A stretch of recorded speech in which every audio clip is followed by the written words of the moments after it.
సంక్షేమం అనే బాధ్యత మాకు లేదు అని ప్రభుత్వాలు ఈరోజు స్పష్టంగా అంటూ ఉన్నాయి. వాళ్లకు ఉంది అని ప్రజలు భావిస్తున్నారు, ప్రజా ఉద్యమాలు భావిస్తున్నాయి.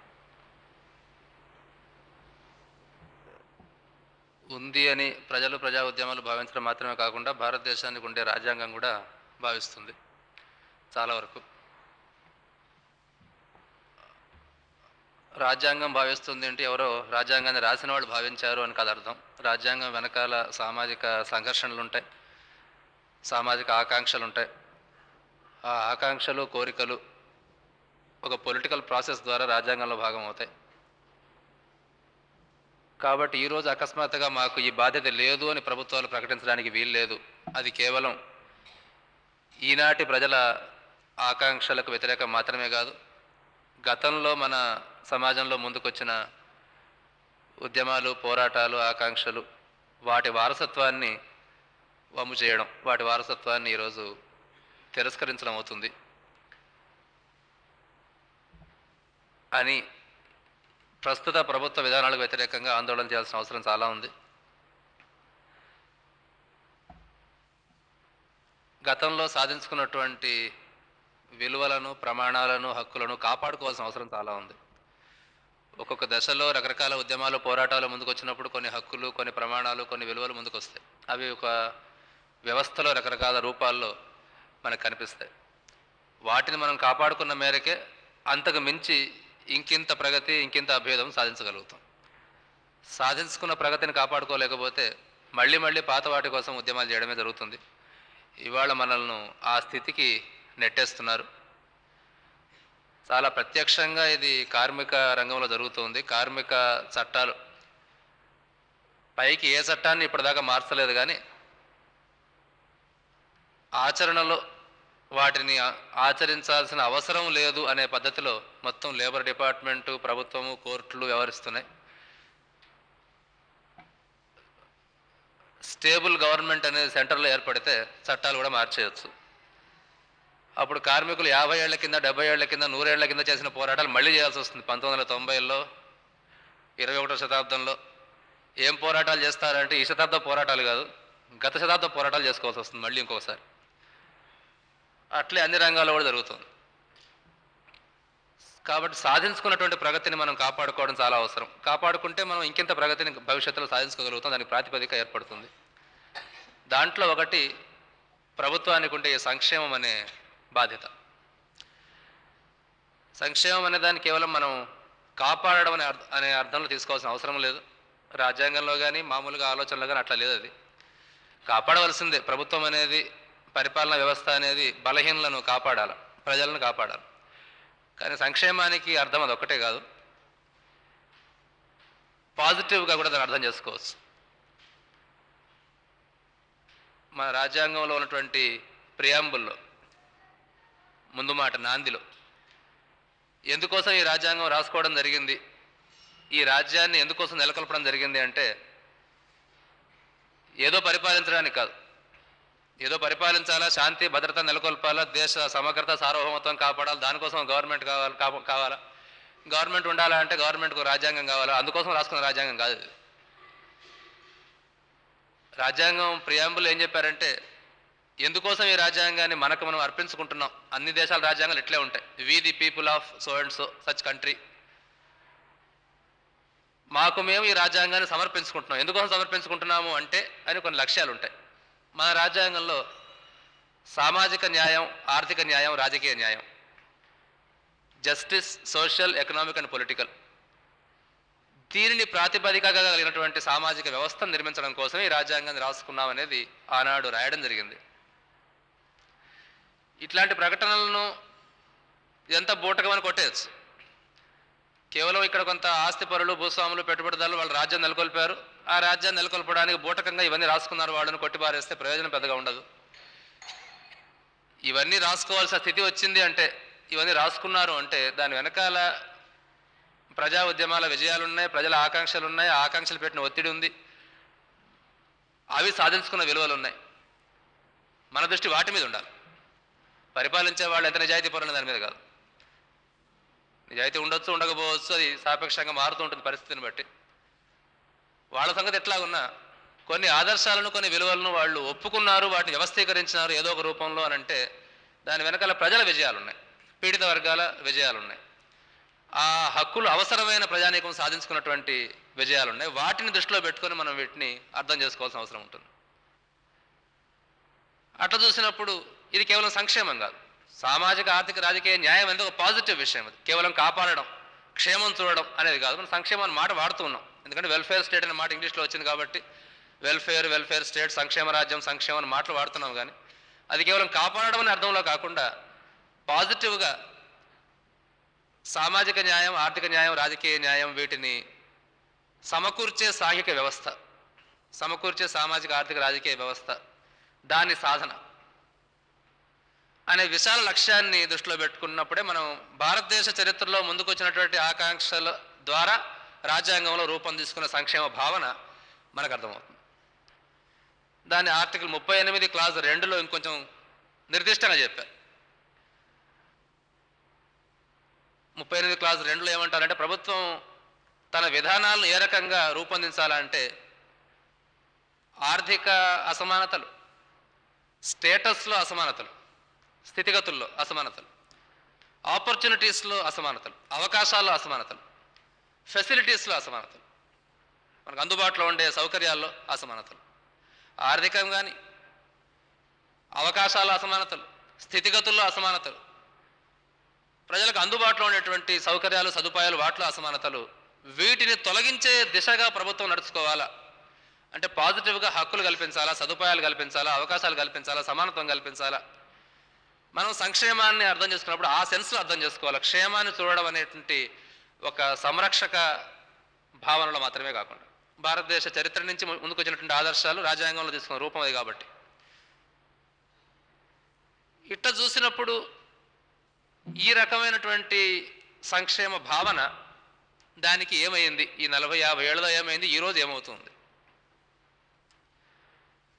ఈ సంక్షేమ భావనను రాజ్యాంగంలో ప్రవేశపెట్టినప్పుడు దాన్ని ఏ విధంగా రాజ్యాంగ నిర్మాత అర్థం చేసుకున్నారు? రాజ్యాంగ నిర్మాత అర్థం చేసుకోవడం అంటే నేను పదే చెప్పాల్సిన అవసరం ఏముంది అంటే దాని వెనుకున్న ప్రజల ఆరాటం ఏంది. మనం రాజ్యాంగ నిర్మాతల గురించి మాత్రమే మాట్లాడుకోవడం లేదంటే వాళ్ళని తక్కువ చేస్తామని కాదు, వాడను ప్రజలను కలిపి చూసుకోవాలి. ప్రజల నుంచి ముందుకు వచ్చిన ఆకాంక్షలు ఏ విధంగా రాజ్యాంగ నిర్మాతల యొక్క ఆలోచనలుగా మారుతాయి అనేది మనం చూసుకోవాల్సిన అవసరం ఉంటుంది. రాజ్యం అనేది, రాజ్యాంగం అనేది, రాజ్య వ్యవస్థ అనేది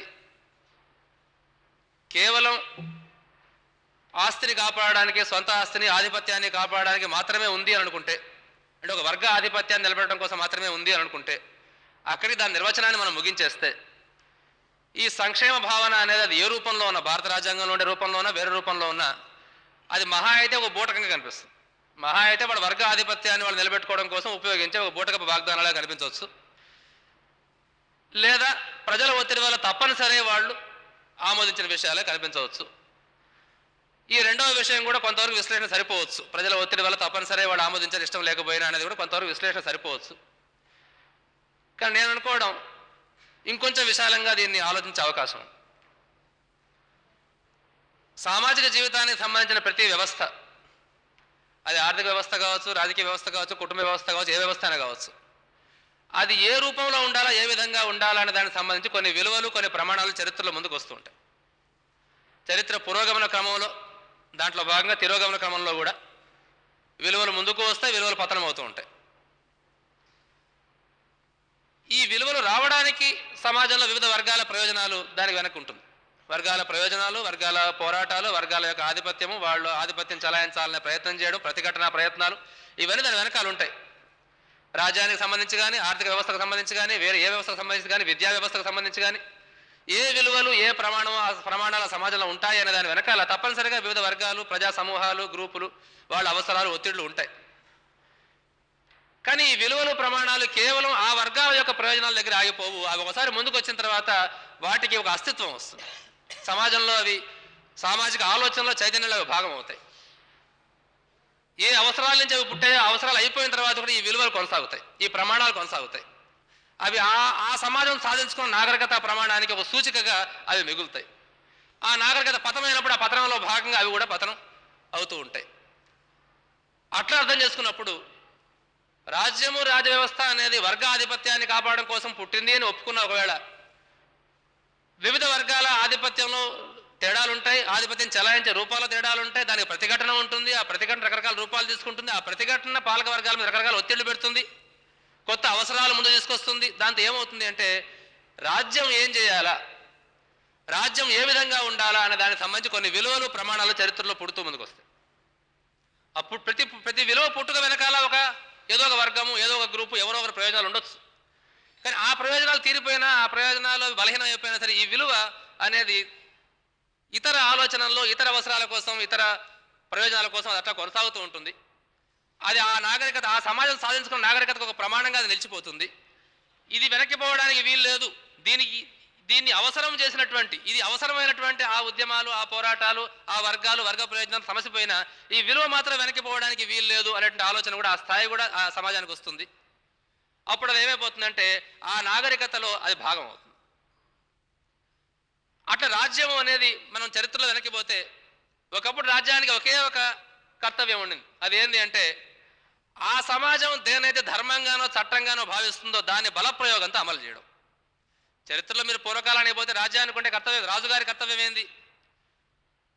రాజుగారి కర్తవ్యం ఏంది? అది క్రైస్తవ సంప్రదాయమైన, ఇస్లామిక్ సంప్రదాయమైన, హైందవ సంప్రదాయమైన రాజుగారి కర్తవ్యం ఏంది అంటే ఆ సమాజం దేనైతే నీతి అని భావిస్తుందో, ఆ సమాజం దేనైతే ధర్మం అని భావిస్తుందో, అది బైబిల్ నుంచి రావచ్చు, ఖురాన్ నుంచి రావచ్చు, ధర్మశాస్త్రాల నుంచి రావచ్చు, వేరే ఎక్కడి నుంచి రావచ్చు, దానిని దండ ప్రయోగంతో అమలు చేయడం రాజు యొక్క కర్తవ్యం. అక్కడ మన చాలా స్పష్టంగానే ఒక వర్గ ప్రయోజనమోనో, ఒక ఆధిపత్యాన్ని కాపాడమనో మనకు స్పష్టంగా కనిపిస్తుంది. మన భారతీయ హైందవ సంప్రదాయంలో, ధర్మశాస్త్రాల్లో కానీ మనం పోతే ఇతర దేశాల కంటే కూడా ఎక్కువగా దండం మీద నమ్ముకున్నది మన ధర్మశాస్త్రాల బ్రాహ్మణీయ సంస్కృతి. ఇతర దేశాలు బైబిల్ అని, ఖురాన్ అని, దాని పవిత్రత అని, దేవుడు అని మన వాళ్ళు నమ్మలేదని కాదు, నమ్మారు. అవి కూడా ఆ బెదిరింపు కూడా ఉపయోగించారు. కానీ అంతకంటే ఎక్కువగా రాజు దండంతో దండమే రాజు, రాజే దండమని మను అంటాడు. వాడి చేతిలో ఉన్న లాఠీ ఉంది కదా, అదే రాజు, లాఠీయే రాజు, రాజే లాఠీ. అంత దూరం పోయినటువంటి ధర్మశాస్త్రకారులు వేరే సంప్రదాయాలు మనకు కనిపించారు, ఇస్లాంలో కానీ క్రైస్తవంలో కానీ. అంటే వాళ్ళే చాలా మంచి వాళ్ళని కాదు, తేడాలు చెప్తున్నాం, ఉన్నటువంటి సాపేక్షమైన తేడాలు. దండమే పరిపాలన. ఆ సమాజం దేన్నైతే నీతిగా భావిస్తుందో ఆ నీతిని అమలు చేయడమే రాజు యొక్క కర్తవ్యం అనే దశ నుంచి రాజ్యానికి ఉండే కర్తవ్యాలు క్రమంగా పెరుగుతూ వచ్చినాయి, విస్తరణకు గురవుతూ వచ్చినాయి. అది కేవలం బూటకమని, కేవలం బుకాయింపుని అర్థం చేసుకుంటే కాదు, ఒక నాగరికత పెరిగే క్రమంలో పరిపాలన వ్యవస్థ అనే దానికి ఏమేమి కర్తవ్యాలు ఉంటాయి, ఏమేమి విలువలను పాటించాలా, ఏమేమి ప్రమాణాలను పాటించాలా అనేది క్రమంగా విస్తరిస్తూ వచ్చింది. అట్లా ముందుకు వచ్చిన ఒక్కొక్క ప్రమాణానికి, ఒక్కొక్క విలువకు వెనకాల ఏదో ఒక వర్గము అది పెట్టిన ఒత్తిడి ఉంటే ఉండవచ్చు. కానీ ఆ వర్గాలు పోయినా, ఆ ఒత్తిళ్లు పోయినా కానీ ఈ విలువలు మిగిలిపోతాయి చరిత్రలో. ఎందుకంటే అవి నాగరికతలో భాగమైపోతాయి, అది మానవ చైతన్యంలో భాగమైపోతాయి, నైతిక సంస్కృతిలో భాగమైపోతాయి. అట్లా ముందుకు వచ్చినటువంటి అనేక అంశాలలో ఇవాళ మేము పౌర హక్కుల ఉద్యమంలో ఎక్కువగా చెప్పే రూల్ ఆఫ్ లా అనే కాన్సెప్ట్ ఒకటి. రాజు అనేవాడు రాజ్యం అనేది దండం ప్రయోగించడం కూడా ఇష్టం వచ్చినట్టు ప్రయోగించడానికి వీల్లేదు. అందరూ ఒప్పుకునే ఒక చట్టం ఒకటి సమాజంలో ఉంటుంది, ఆ చట్టం ప్రకారం మాత్రమే ప్రయోగించాలి. అందరూ ఒప్పుకునే చట్టం అంటే ఏంది అంటే ప్రజలందరూ ఓట్లు వేసి వెనుకునే అసెంబ్లీలో, పార్లమెంట్ వాళ్ళు తయారు చేసే చట్టం మాత్రమే అందరూ ఒప్పుకునే చట్టం. ఇట్లా కొన్ని విలువలు వస్తాయి. ఇష్టానుసారం దండ ప్రయోగం చేయొచ్చు రాజు అనే పాతకాలం విలువలు పోయి ఒక చట్టం ప్రకారం మాత్రమే పరిపాలన చేయాలని విలువలు ముందుకు వస్తాయి.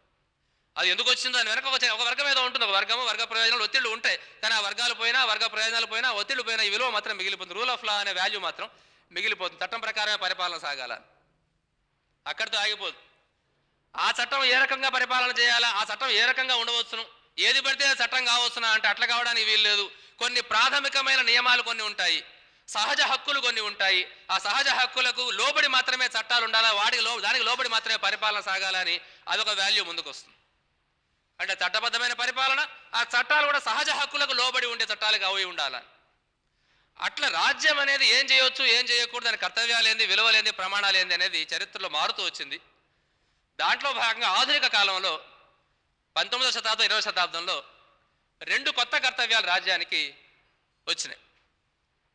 ఏది ప్రాచీన కాలం నాటి కర్తవ్యం, ఆ సమాజం దేనైతే నీతిగా, ధర్మంగా, చట్టంగా భావిస్తుందో దాన్ని బలప్రయోగంతో అదుపు చేయడం, అమలు చేయడం అనే కర్తవ్యంతో పాటు అది పోలే, అది ఉంది, అది కంటిన్యూ అవుతుంది.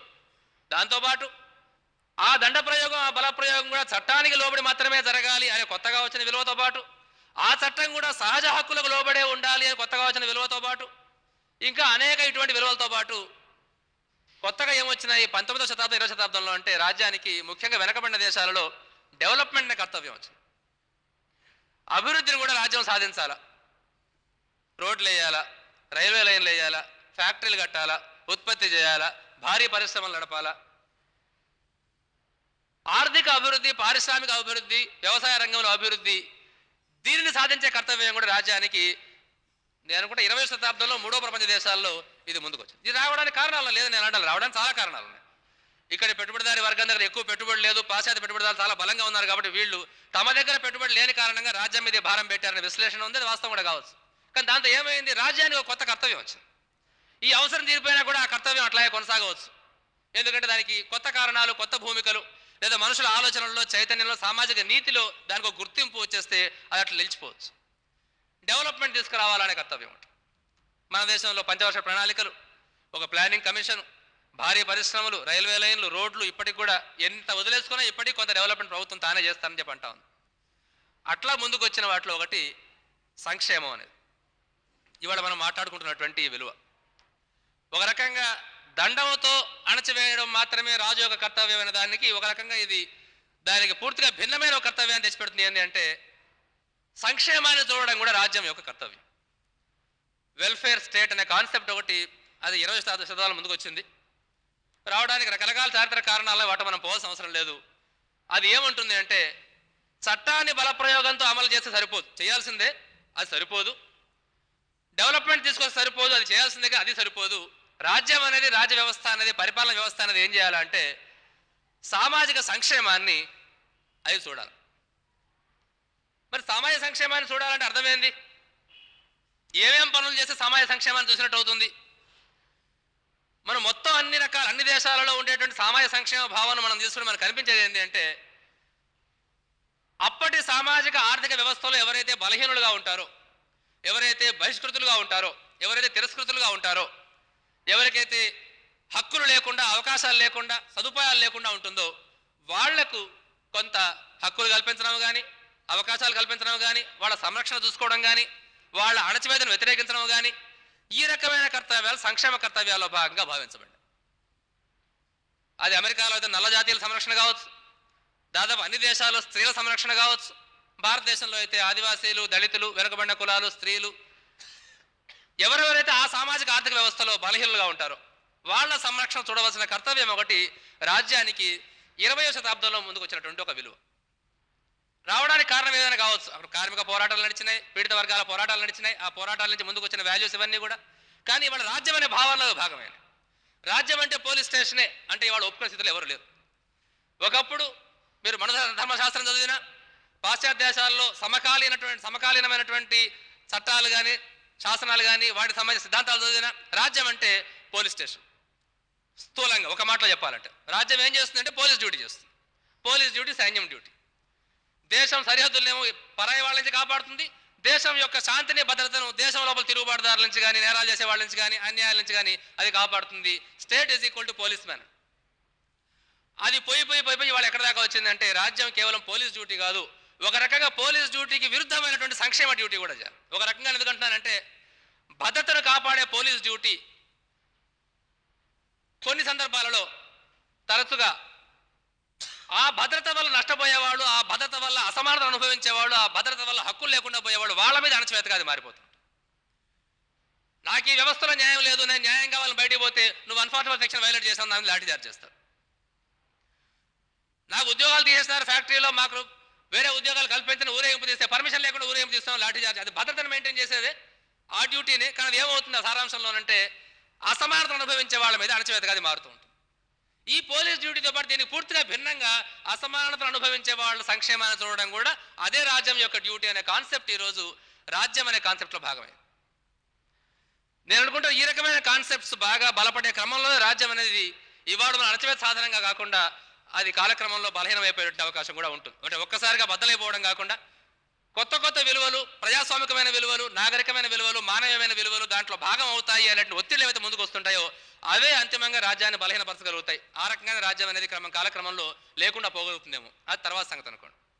అందువల్ల ఈరోజు మనం సంక్షేమాన్ని గురించి మాట్లాడుతున్నాము అంటే చారిత్రకంగా రాజ్య వ్యవస్థ అనే దానికి ముందుకు వచ్చినటువంటి ఒక నాగరికత విలువ గురించి కూడా మాట్లాడుతున్నాం. కేవలం ఇవాళ పేద ప్రజానీకం యొక్క అవసరాల గురించి మాత్రమే మాట్లాడడం లేదు. ఇవాళ భారతదేశంలోని పీడిత ప్రజానీకం యొక్క అవసరాల గురించి మాత్రమే మాట్లాడడం లేదు. చరిత్ర క్రమంలో రాజ్య వ్యవస్థ అనే దానికి నూతనంగా వచ్చి చేరినటువంటి ఒక నాగరికత విలువ. దాన్ని ఈరోజు ఏ మానవ నాగరికతలో ఏ రాజ్యమో కాదనడానికి వీలు లేదు. కాదంటున్నారంటే అర్థం ఏంటి అంటే నాగరికత క్రమంలో మనుషులు సాధించుకున్న ఒక విజయాన్ని వాళ్ళు తిరస్కరిస్తున్నట్టు. దాన్ని వ్యతిరేకించడానికి చారిత్రకంగా ముఖ్యమైన కారణం అది. ఇవాళ ఏం జరుగుతుంది అంటే ఆ సంక్షేమం అనే విలువ రాజ్యానికి లేదు. అంటే 20వ శతాబ్దం చరిత్రలో రకరకాల వామపక్ష ఉద్యమాల నుంచి, ప్రజా ఉద్యమాల నుంచి, కార్మిక ఉద్యమాల నుంచి ముందుకు వచ్చినటువంటి ఈ భావన, వాళ్ళు దాన్ని ఏ రకంగా భావించుకున్నా, వాళ్ళ సిద్ధాంతాలు దానికి ఏ రూపం ఉన్నా, జరిగింది ఏంది వాస్తవానికి అంటే రాజ్య వ్యవస్థకు సంక్షేమం అనే బాధ్యత ఒకటి ఉంది అని నాగరికత విలువ ముందుకు వచ్చింది.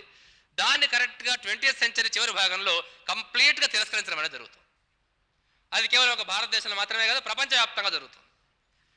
ఇవాళ నూతన ప్రపంచ ఆర్థిక వ్యవస్థ అని అమెరికా వాళ్ళు ఏదైతే మాట్లాడుతున్నారో, ఈ నూతన ప్రపంచ ఆర్థిక వ్యవస్థకు రాజకీయ సిద్ధాంతం కూడా ఉంది.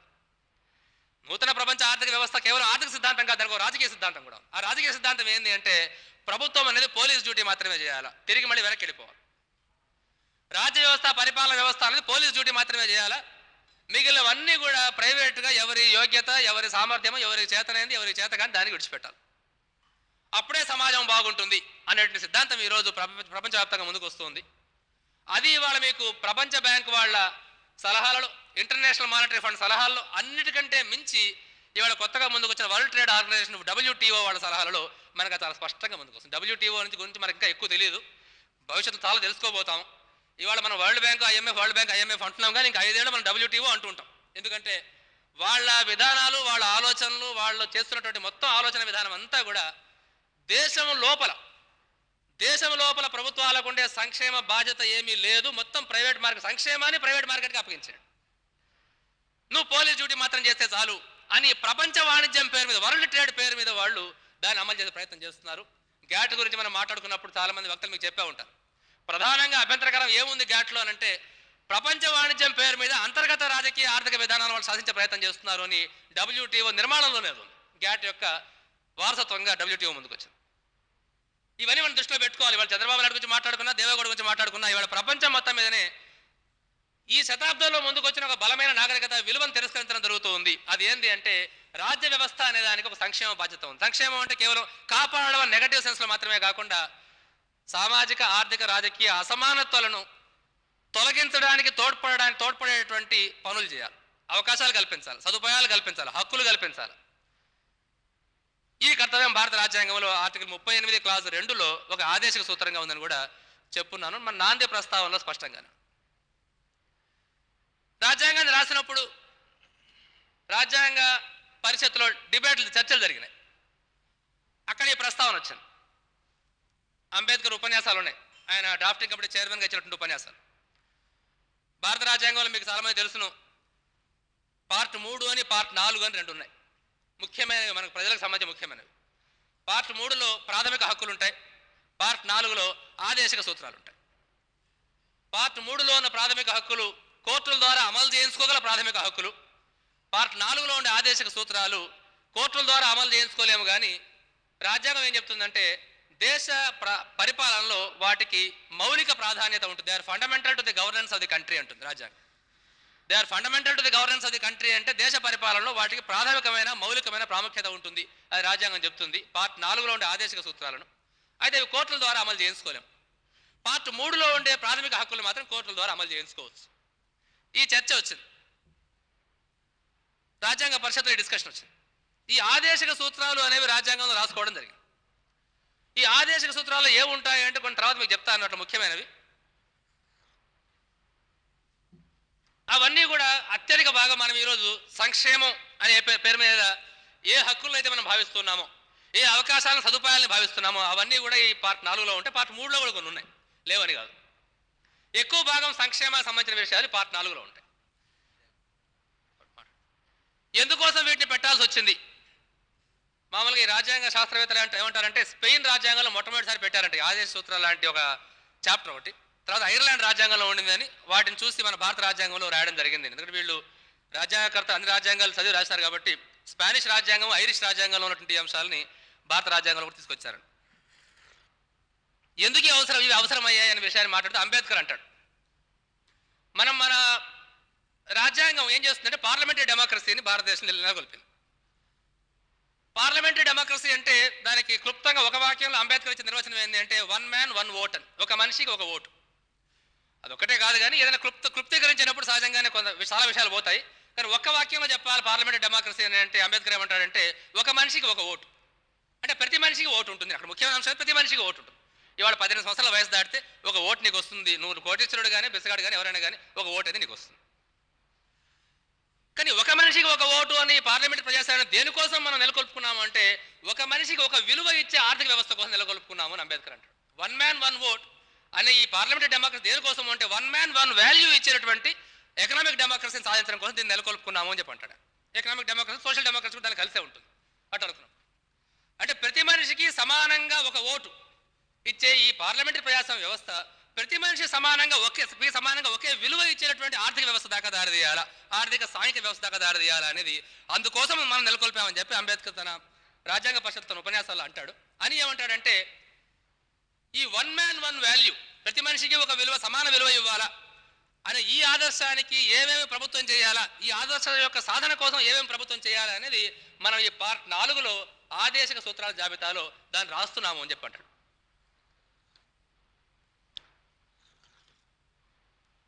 అంటే రాజ్యాంగాన్ని రాసినప్పుడు నేను ఎంతమంది చెప్పినట్టు రాజ్యాంగాన్ని రాయడం అంటే అంబేద్కర్ గొప్పతనం, అంబేద్కర్ గొప్పవాడు కాదని కానీ గొప్పవాడే. దాన్ని కేవలం కుల నిర్మూలన సిద్ధాంతవేత్తగా మాత్రం అర్థం చేసుకోకుండా ఒక రాడికల్ డెమోక్రాట్గా అంబేద్కర్ అర్థం చేసుకుంటే చాలా దూరం పోతుంది. చాలా విలువైన ఆలోచనలు ఆయన దీనిలో ఉన్నాయి. అయితే మనకు వర్గ పోరాట నేపథ్యం నుంచి వచ్చే సిద్ధాంతాలు మాత్రం అలవాటు కావడం వల్ల భిన్నమైన సిద్ధాంతాలను గౌరవించడం మనం ఇంకా నేర్చుకోలేదు. అంబేద్కర్ లాంటి రాడికల్ డెమోక్రాట్ అర్థం చేసుకోవాలంటే కొంత భిన్నంగా ఆలోచన నేర్చుకోవాలి. ఆయన తన ప్రతిపాదనలో ఈ మాట అంటాడు.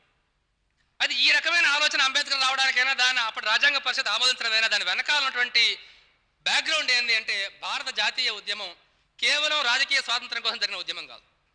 భారత జాతీయ ఉద్యమంలో కార్మిక పోరాటాలు, రైతాంగ పోరాటాలు, ఆదివాసీల పోరాటాలు, దళితుల పోరాటాలు, స్త్రీల పోరాటాలు, మైనారిటీల పోరాటాలు, అనేక పోరాటాలు, ఉద్యమాలు కలగలిసి బ్రిటిష్ వాళ్ళు బయటికి వెళ్ళిపోవాలని రాజకీయ డిమాండ్తో భాగంగానే జరిగాయి. ఇవాళ మనకి ఎక్కువగా క్లాసులో చెప్పే పాఠ్యపుస్తకాల్లో ఈ అంశాలు ఎక్కువగా రావు. ఎక్కువగా బ్రిటిష్ వాడిని బయటికి పంపించేయడం కోసం రాజకీయంగా కాంగ్రెస్ వాళ్ళు నడిపిన జాతీయ ఉద్యమం మాత్రం ప్రస్తావనకు వస్తుంది. దానితో పాటు దానికి అనుసంధానంగా ఒక్కొక్కసారి దాన్ని విమర్శిస్తూ దానికి వ్యతిరేకంగా ఇది సరిపోదు అని మాట్లాడుతూ అంబేద్కర్ కానీ కొన్ని సందర్భాల్లో కమ్యూనిస్టులు కానీ ఆ రకంగా నడిచిన పోరాటం అంతా కూడా ఇంతవరకు మన పాఠ్యాంశాల్లో ప్రధానంగా భాగం కాలేదు. ఇప్పుడిప్పుడు మార్పులు వస్తే నేను చెప్పలేను, నేను పుస్తకాలు చదువు చాలా కాలమైంది, క్లాస్ పుస్తకాలు చదువు. ఇవన్నీ కూడా అయితే రాజ్యాంగ పరిషత్ మీద వీటి ఒత్తిడి ఉంది. రాజ్యాంగ పరిషత్ మీద ఉన్నటువంటి వీటి ఒత్తిడి ఫలితంగా ప్రతి మనిషికి సమాన విలువ ఇచ్చే ఆదర్శం మనకు ఉండాలా, సోషల్ ఎకనామిక్ పొలిటికల్ జస్టిస్ అని చెప్పి ప్రియాంబుల్ ఏదైతే రాసుకున్నారో దాన్ని అంబేద్కర్ భాషలో వన్ మ్యాన్ వన్ వాల్యూ అంటాడు. ఇది భాషలో విషయాన్ని చెప్పడంలో తేడా తప్ప కాన్సెప్ట్ తేడా కాదు. రావాలా అని అంటే మనం ఏదో రాజ్యాంగాన్ని రాసుకొని కేంద్రానికి అధికారాలు ఉంటాయి, రాష్ట్రాలకి అధికారాలు ఉంటాయి, ఇది కేంద్రం లిస్టు, ఇది రాష్ట్రాల లిస్టు, ఇది ఎగ్జిక్యూటివ్, ఇది జ్యుడిషియరీ, ఇది లెజిస్లేచర్, ఇట్లా రాసుకుంటే రాజ్యాంగం సరిపోదు. అటు రాసుకుంటే మనం కోరుకునే ప్రతి మనిషికి సమాన విలువ ఇచ్చేటటువంటి సమాజం వస్తున్న నమ్మకం ఏముంది? మనం ఈ రాజ్యాంగం దేనికోసం రాసుకున్నామని చెప్తూ ఉన్నామో సామాజిక ఆర్థిక రాజకీయ న్యాయం అది వస్తున్న నమ్మకం ఏముంది? మామూలుగా కేవలం అడ్మినిస్ట్రేటివ్ కాన్స్టిట్యూషన్ మాత్రం రాసుకుంటే అడ్మినిస్ట్రేటివ్గా పరిపాలనా పరంగా విధుల విభజన, అధికారాల విభజన, అధికారాల పరిమితులు ఇవి మాత్రమే రాజ్యాంగం రాసుకుంటే సరిపోదు. కాబట్టి ఆ లక్ష్యాన్ని సాధించేటటువంటి వాటిని కూడా రాసుకోవాలని చెప్పి ఈ ఆదేశిక సూత్రాల జాబితా అనేది రాయడం జరిగింది. దాంట్లో నేను ఎంతమంది చెప్పినట్లుగా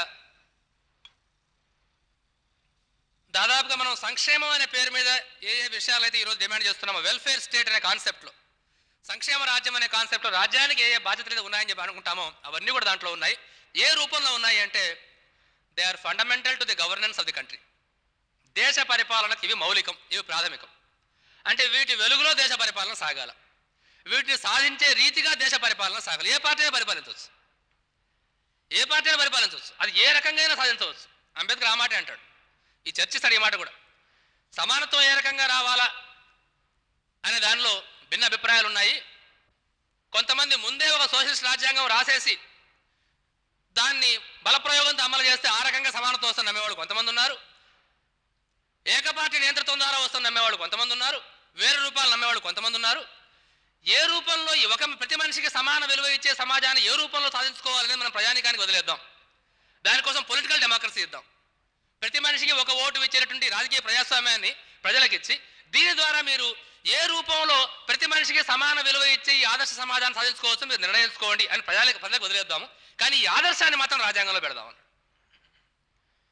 ఏ పార్టీ అయినా ఈ ఆదర్శాన్ని నేను ఏ రకంగా సాధిస్తానని తాను చెప్పుకోవచ్చు, కావాలంటే నాది ఈ మార్గం అని చెప్పుకోవచ్చు, నాది ఇంకొక మార్గం అని చెప్పుకోవచ్చు. ఆ మార్గాల విషయంలో ప్రజలు ఎన్నుకోవచ్చు, కానీ ఆదర్శాన్ని మాత్రం రాజ్యాంగంలో పెడదాము అంటే పాపం వాళ్ళు ఆ రోజుల్లో అది అట్లా పెడితే అది ఉంటుందనో, రాజకీయాల్లో వచ్చే వాళ్ళందరూ దాన్ని గౌరవిస్తారనో, దీనికి భిన్నంగా మేము నడుచుకుంటాము అనే బీజేపీ లాంటి పార్టీ రాదు అనో, దీనికి భిన్నంగా మేము అందరము నడుచుకుంటాము అని ఈరోజు చెప్తున్న పార్టీలు మాట్లాడవు ఆ రోజు నమ్మినట్టు పాపం వాళ్ళు. మొత్తానికైతే ఒక విశ్వాసంతో వాళ్ళు ఆ జాతీయ ఉద్యమం, రకరకాల ఉద్యమాల నుంచి ముందుకు వచ్చినట్టు ఉత్సాహం ఉంటుంది. ఆ ఉత్సాహంలో వాళ్ళు రాజ్యాంగంలో గట్టిగా రాసేస్తే అందరూ దాన్ని గౌరవిస్తారని వాళ్ళు అనుకున్నారు పాపం. వాళ్ళని మనం తప్పడాల్సిన అవసరం లే. తప్పేమంటే మన తప్పు, అంత ఒత్తిడి మనం కంటిన్యూ చేయలేకపోయాం. ఆ రోజు రాజ్యాంగ నిర్దేశకుల మీద ప్రజల ఉద్యమాల నుంచి ఆకాంక్షలు ఎంత ఒత్తిడి అయితే వచ్చిందో అంత ఒత్తిడి మనం కంటిన్యూ చేయలేకపోతున్నాం ఈరోజు. అది మన తప్పు అయితే కావచ్చు. ఆ రకంగా ఆర్గ్యుమెంట్ ఆయన పెట్టాడు. ఆ రోజు పెట్టి ఆదేశ సూత్రాల జాబితా అనేది రాయడం జరిగింది. దాని పక్కనే ప్రాథమిక హక్కుల జాబితా ఒకటి, అవి ఎన్ఫోర్సబుల్ బై ది కోర్ట్స్. ఈ ప్రాథమిక హక్కుల జాబితాలో అప్పటికి భారతదేశంలో ఉన్నటువంటి సొంత ఆస్తి వ్యవస్థ, సొంత వ్యాపారాల వ్యవస్థ, వీటికి కూడా చోటు కల్పించడం జరిగింది. పార్ట్ 3లో ఉండే ప్రాథమిక హక్కుల్లో అత్యవసరమైనటువంటి ప్రాథమిక హక్కులతో పాటు, అంటే ఎప్పుడైనా మానవులకు ఈ నాగరిక సమాజం, నాగరికత వచ్చిన తర్వాత ఈ హక్కులు తప్పనిసరిగా ఉండాలా అనే వాల్యూ ఒకటి వచ్చేసింది. రూల్ ఆఫ్ లాలో భాగంగా ఎవరిని కూడా అక్రమంగా శిక్షించడానికి వీల్లేదు, ఎవరిని కూడా క్రూరంగా శిక్షించడానికి వీల్లేదు, భావ ప్రకటన స్వేచ్ఛను తొలగించడానికి వీల్లేదు, సంఘాలు పెట్టుకునే హక్కు ఉండాలా, ఇటువంటి సమావేశాలు జరుపుకునే హక్కు ఉండాలా, ఈ రకమైన అనేక హక్కులతో పాటు, ఈ రకమైనటువంటి నాగరికతకు తప్పనిసరిగా అవసరమైన అనేక హక్కులతో పాటు ఈ పార్ట్ 3లో సొంత ఆస్తి ఒక ప్రాథమిక హక్కు, ఇష్టం వచ్చిన వ్యాపారం చేసుకోవడం కూడా ఒక ప్రాథమిక హక్కు అనేవి రెండు దాంట్లో చేర్చడం జరిగింది. సొంత ఆస్తి ఒక ప్రాథమిక హక్కు, ఇష్టం వచ్చిన వ్యాపారం చేసుకోవడం ఒక ప్రాథమిక హక్కు అనేవి ప్రాథమిక హక్కులుగా పెట్టేసి వాటిని కోర్టుల ద్వారా అమలు చేయించుకోవచ్చు అని అవకాశం ఇచ్చేసి ఆదేశిక సూత్రాలలో సంక్షేమం అనే దాన్ని, దాంట్లో ముఖ్యమైనది ఆర్టికల్ 38, 39, ముఖ్యంగా 38, 39 ప్రధానమైన ఆదేశ సూత్రాలు. వాటిలో సమానత్వం దిశగా ప్రభుత్వం కృషి చేయాలా, సమాన అవకాశాలు, సమాన ప్రతిపత్తి, సమాన స్థితిగతులు, సమాన సదుపాయాలు, సమాన సౌకర్యాలు, వీటి దిశగా ప్రభుత్వం తన విధానాలను రూపొందించాలా అని అక్కడ పెట్టేసి ఆదేశ సూత్రాలలో ప్రాథమిక హక్కుల్లో వ్యాపార స్వేచ్ఛ, ఆస్తి హక్కు అనే వాటిని పెట్టేస్తే రాగల సమస్యలు ఏమిటి అనేది రాజ్యాంగం రాసినప్పుడు వాళ్ళకి స్పష్టంగా అర్థం కాలేదు. తర్వాత స్పష్టంగా అర్థమవుతూ వచ్చింది.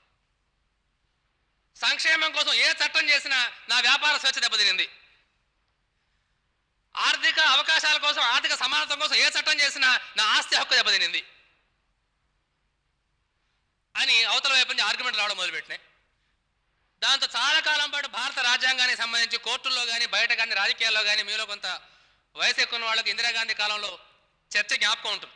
మేమంతా అప్పుడు హై స్కూల్ అయిపోయి కాలేజ్ చేరుతున్న కొత్త గొప్ప ఇందిరాగాంధీ అభిమానం నేనైతే ప్రీ యూనివర్సిటీ చేరిన కొత్తలో.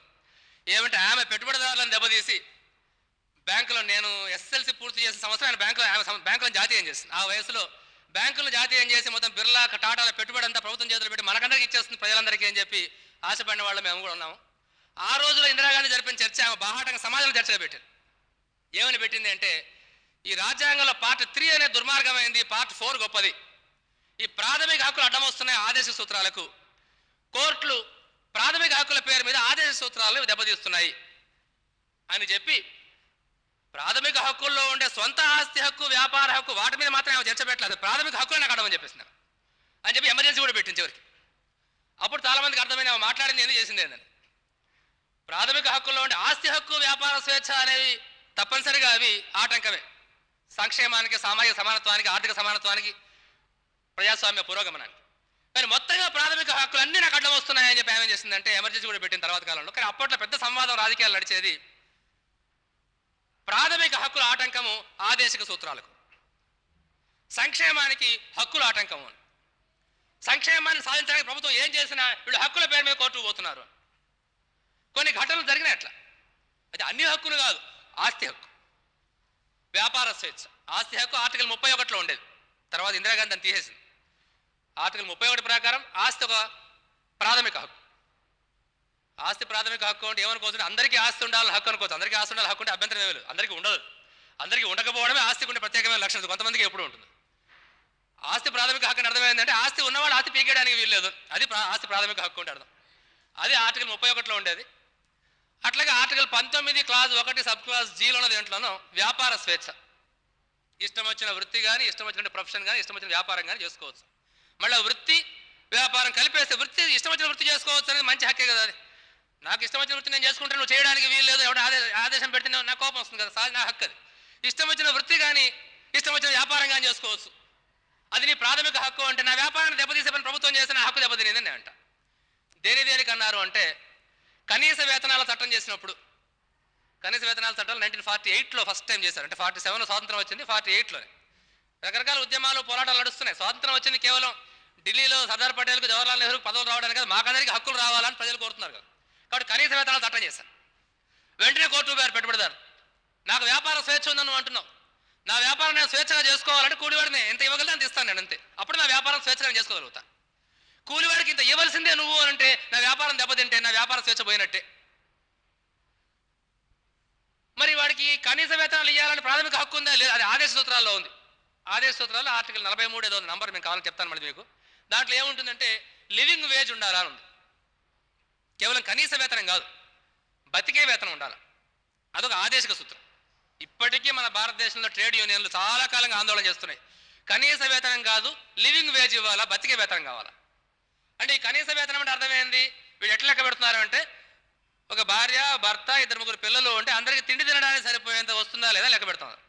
తిండి మాత్రమే బతుకు కాదు, బతికి లివింగ్ వేజ్ అంటే అర్థమైంది అంటే తిండి, బట్ట, చదువు, వైద్యము, కొంచెం శుభ్రంగా ఉండే పరిసరాలు, ఇవన్నీ లెక్క పెట్టుకుంటే లివింగ్ వేజ్ అవుతుంది. బతికే వేతనం ఉండాలా అందరికీ అనేది ఆదేశిక సూత్రము. అది ప్రభుత్వానికి it is fundamental to the governance of the country, దేశ పరిపాలనలో అది ప్రాథమికము. కానీ అది హక్కు కాదు. ఏది హక్కు? వ్యాపార స్వేచ్ఛ హక్కు. వ్యాపార స్వేచ్ఛ హక్కు కాబట్టి కనీస వేతనాలు, బతికే వేతనం చట్టం కాదు, కనీస వేతనాలు చట్టం చేసినప్పటికీ కూడా నా వ్యాపార స్వేచ్ఛ దెబ్బతిన్న వాడు కోర్టుకు పోతే కోర్టులు కరెక్టే కదా అన్న, మరి కరెక్టే కదా అని కోర్టులను. అట్లా జరిగినప్పుడు అంటే ఈ ఆదేశిక సూత్రాల యొక్క అమలుకు ఆర్థిక అవకాశాలు, ఆర్థిక పురోగమనం, ఆర్థిక సమానత్వం, కనీస వేతనాలు, వీటికి వ్యాపార స్వేచ్ఛ, ఆస్తి హక్కు అని అడ్డం వచ్చినప్పుడు అంతా కూడా కోర్టులు వ్యాపార స్వేచ్ఛను, ఆస్తి హక్కును రక్షిస్తూ వచ్చినప్పటికీ ఇందిరాగాంధీ రాజకీయాలకు ఒక భావజాలం దొరికింది. ఆమెకి ఏం దొరికింది అంటే, నాకు ప్రాథమిక హక్కు అడ్డం వస్తున్నాయి, దేశాన్ని డెవలప్ చేద్దామంటే, నేను ప్రజలకు మేలు చేద్దామంటే ప్రాథమిక హక్కులు అడ్డం వస్తున్నాయి, హక్కులు తీసేయాలని ఎమర్జెన్సీ పెడతానండి. అప్పట్లో చాలా చదువుకున్నటువంటి కమ్యూనిస్ట్ మేధావులు, సిపిఐ, ముఖ్యంగా సిపిఐ పార్టీకి సంబంధించిన వాళ్ళు కూడా ప్రాథమిక హక్కులు అన్నింటినీ తిట్టాల్సిన అవసరం లేదు, మంచి హక్కులు చాలా ఉన్నాయి వాటిలో, ఆస్తి హక్కు ఒక్కదాని గురించి మాట్లాడమంటే మొత్తం ప్రాథమిక హక్కులు బీకేస్తానంటా ఉంది అని చెప్పడానికి కూడా ఆ మాత్రం వ్యక్తిత లేకుండా పోయింది ఆ రోజుల్లో. ఆమెను సపోర్ట్ చేస్తూ చాలా మంది వామపక్ష మేధావులు ఆ రోజుల్లో ఎమర్జెన్సీని సపోర్ట్ చేస్తారు. అయితే ఏమవుతూ వచ్చిందంటే కాలక్రమంలో ఈ ఘర్షణ ఫలితంగా కోర్టుల వైఖరి క్రమంగా మారుతూ వచ్చింది. ఇందిరాగాంధీ తన రాజకీయాల కోసమే అనుకోండి, ప్రజల ఒత్తిడి అనుకోండి, ప్రజా ఉద్యమాల ప్రభావం అనుకోండి, మొత్తానికైతే ఎక్కడి నుంచి ప్రభావం వచ్చింది అనేది ఒక అంశం అయితే, అది ఏ మార్పు తీసుకొచ్చింది అనేది ఇంకొక అంశం. ఆ తేడా పాటించాలని మొదటి చెప్పాను విషయం. ఆ వచ్చిన మార్పును కేవలం ఈ వర్గం యొక్క ప్రయోజనాల కోసం వచ్చింది అక్కడ ఫుల్ స్టాప్ పెట్టేస్తే మనకు ఆ మార్పు పూర్తిగా అర్థం కాదు. ఆ రకంగా వచ్చిన మార్పు ఆ తర్వాత ఒక నాగరికత విలువగా ఏ రకంగా అది వ్యవస్థీకృతం అవుతుంది, అది ఏ రకంగా విలువగా సమాజంలో మిగిలిపోతుంది, ఏ రకంగా అది సామాజిక జీవితాన్ని అది తీర్చిదిద్దుతుంది, అది రూపొందిస్తుంది అనేది చాలా ముఖ్యమైన అంశం. అది ఎక్కడి నుంచి పుట్టింది అనే అంశం ఒకటే కాదు. ఇందిరాగాంధీ రాజకీయాల, ఆమె కుట్ల రాజకీయాల, నియంత్రిత రాజకీయాల, మొత్తానికి కొన్ని మార్పులు ఆమె ఇందిరాగాంధీ కాదు, జవహర్లాల్ నెహ్రూ కాలం నుంచి మార్పులు వస్తూ వచ్చినాయి. మొట్టమొదట మన వాళ్ళు ఏది ఆదేశిక సూత్రాల అమలు కోసం చేసిన మొట్టమొదటి పని భూ సంస్కరణలో మొదటి మెట్టు. భూ సంస్కరణలో 3 దఫాలు జరిగినాయి. మొదటిది జాగీర్లు, ఈనాములు అబాలిష్ చేయడం, ఎస్టేట్లన్నీ, ఎస్టేట్ అబాలిష్ అంటారు సింపుల్ కదా, అన్ని రకాల ఎస్టేట్లు అబాలిష్ చేయడం. రెండవది కౌలుదారీ చట్టాలు, అంటే కౌలుదారులుగా ఉన్న వాళ్ళకి భద్రత కల్పించే చట్టం. మూడవది భూ గరిష్ట పరిమితి చట్టం, ల్యాండ్ సీలింగ్ చట్టం. 3 దశల్లోనూ మా ఆస్తి హక్కు పోయింది అని చెప్పి అడ్డం రావడం మొదలుపెట్టారు భూస్వాములు, కోర్టులు. జాగీర్లు, ఎస్టేట్లు అబాలిష్ చేశారు. అంటే జాగీర్దారులు, జమీందారులు, ఈనాందారులు, తాలూకుదారులు రకరకాల పేర్లతో ఉండేవాడు. వీళ్ళందరూ ఏంటి అంటే పండించే రైతుకు పన్ను వసూలు చేసిన ప్రభుత్వానికి మధ్య ఇంటర్మీడియట్స్గా ఉంటారు. పండించే రైతులు ఈ ఒక 30-40 గ్రామాల్లో పండించే రైతులందరూ కూడా ఈ 30-40 గ్రామాల జమీందారుకు, జాగీర్దారుకు కప్పంతా చెల్లిస్తే, పన్నులు చెల్లిస్తే వాడు దాంట్లో కొంత ఉంచుకొని మిగిలిన ప్రభుత్వానికి ఇస్తాడు. అంటే రైతుల శ్రమ పన్ను రూపంలో ప్రభుత్వానికే కాకుండా వీడికి కూడా పోతుంది జమీందారు. అది మొత్తం అబాలిష్ చేశారు ఫస్ట్ టైం. వెంటనే కోర్టు రూపాయలు జమీందారు, జాగీర్దారులు అందరూ పోయి మా ఆస్తి హక్కు పోయిందన్నారు. ఆర్టికల్ 19, ఆర్టికల్ 31, ఆర్టికల్ 14 ఏమంటుంది? చట్టం అందరినీ సమానంగా చూడాలంటుంది. చట్టం అందరినీ సమానంగా చూడాలంటే నువ్వు జాగీర్దారులకు మాత్రం నష్టం చేస్తే ఎట్లా అని జాగీర్దారులు కోర్టు చట్టం అందరినీ సమానంగా చూడాలంటే సమానత్వం లేనివాడు కోర్టుకు పోలే, లేనివాడు ముందు కోర్టు నాకు సమానత్వం లేదు చట్టం అనేవాడు ఉన్నవాడు పోయినాడు కోర్టు. నువ్వు జాగీర్లు మాత్రం అబాలిష్ చేస్తే ఎట్లా మిగిలిన ప్రైవేట్ ఆస్తులంతా అట్లా పెట్టి ఇది మాత్రం ఎట్లా చేస్తాను వాళ్ళు కోర్టు పోయారు. సుప్రీంకోర్టు అప్పట్లో ఆర్టికల్ 14, ఆర్టికల్ 19, ఆర్టికల్ 31 అన్ని వైలేట్ అయినాయి వీటి వల్ల అని కొట్టేస్తే అప్పుడు రాజ్యాంగాన్ని సవరించి నేను చెప్తున్నట్టు మాట సంక్షేమానికి ఆస్తి హక్కుకు మధ్య ఘర్షణ చాలా కాలం పాటు ఒక ముఖ్యమైన ఘర్షణగా ముందుకు వచ్చింది. ఈ ఘర్షణలో ఆస్తి హక్కు క్రమంగా మొదట్లో ఆస్తి హక్కే ప్రధానము కోర్టులు అంటూ వచ్చినాయి. తర్వాత పార్లమెంట్లు కాలక్రమంలో కోర్టు కూడా వైఖరి మార్చుకొని ఆస్తి హక్కుకు ప్రాముఖ్యాన్ని తగ్గించి ఇవాల్టి భారత రాజ్యాంగం పరిస్థితి ఏంటి అంటే ప్రజా సంక్షేమం కోసం అంటే ఆదేశిక సూత్రాలు పార్ట్ 4లో ఉన్నటువంటి ఏ లక్ష్యం కోసమైనా ప్రభుత్వం ఏం చేసినా సరే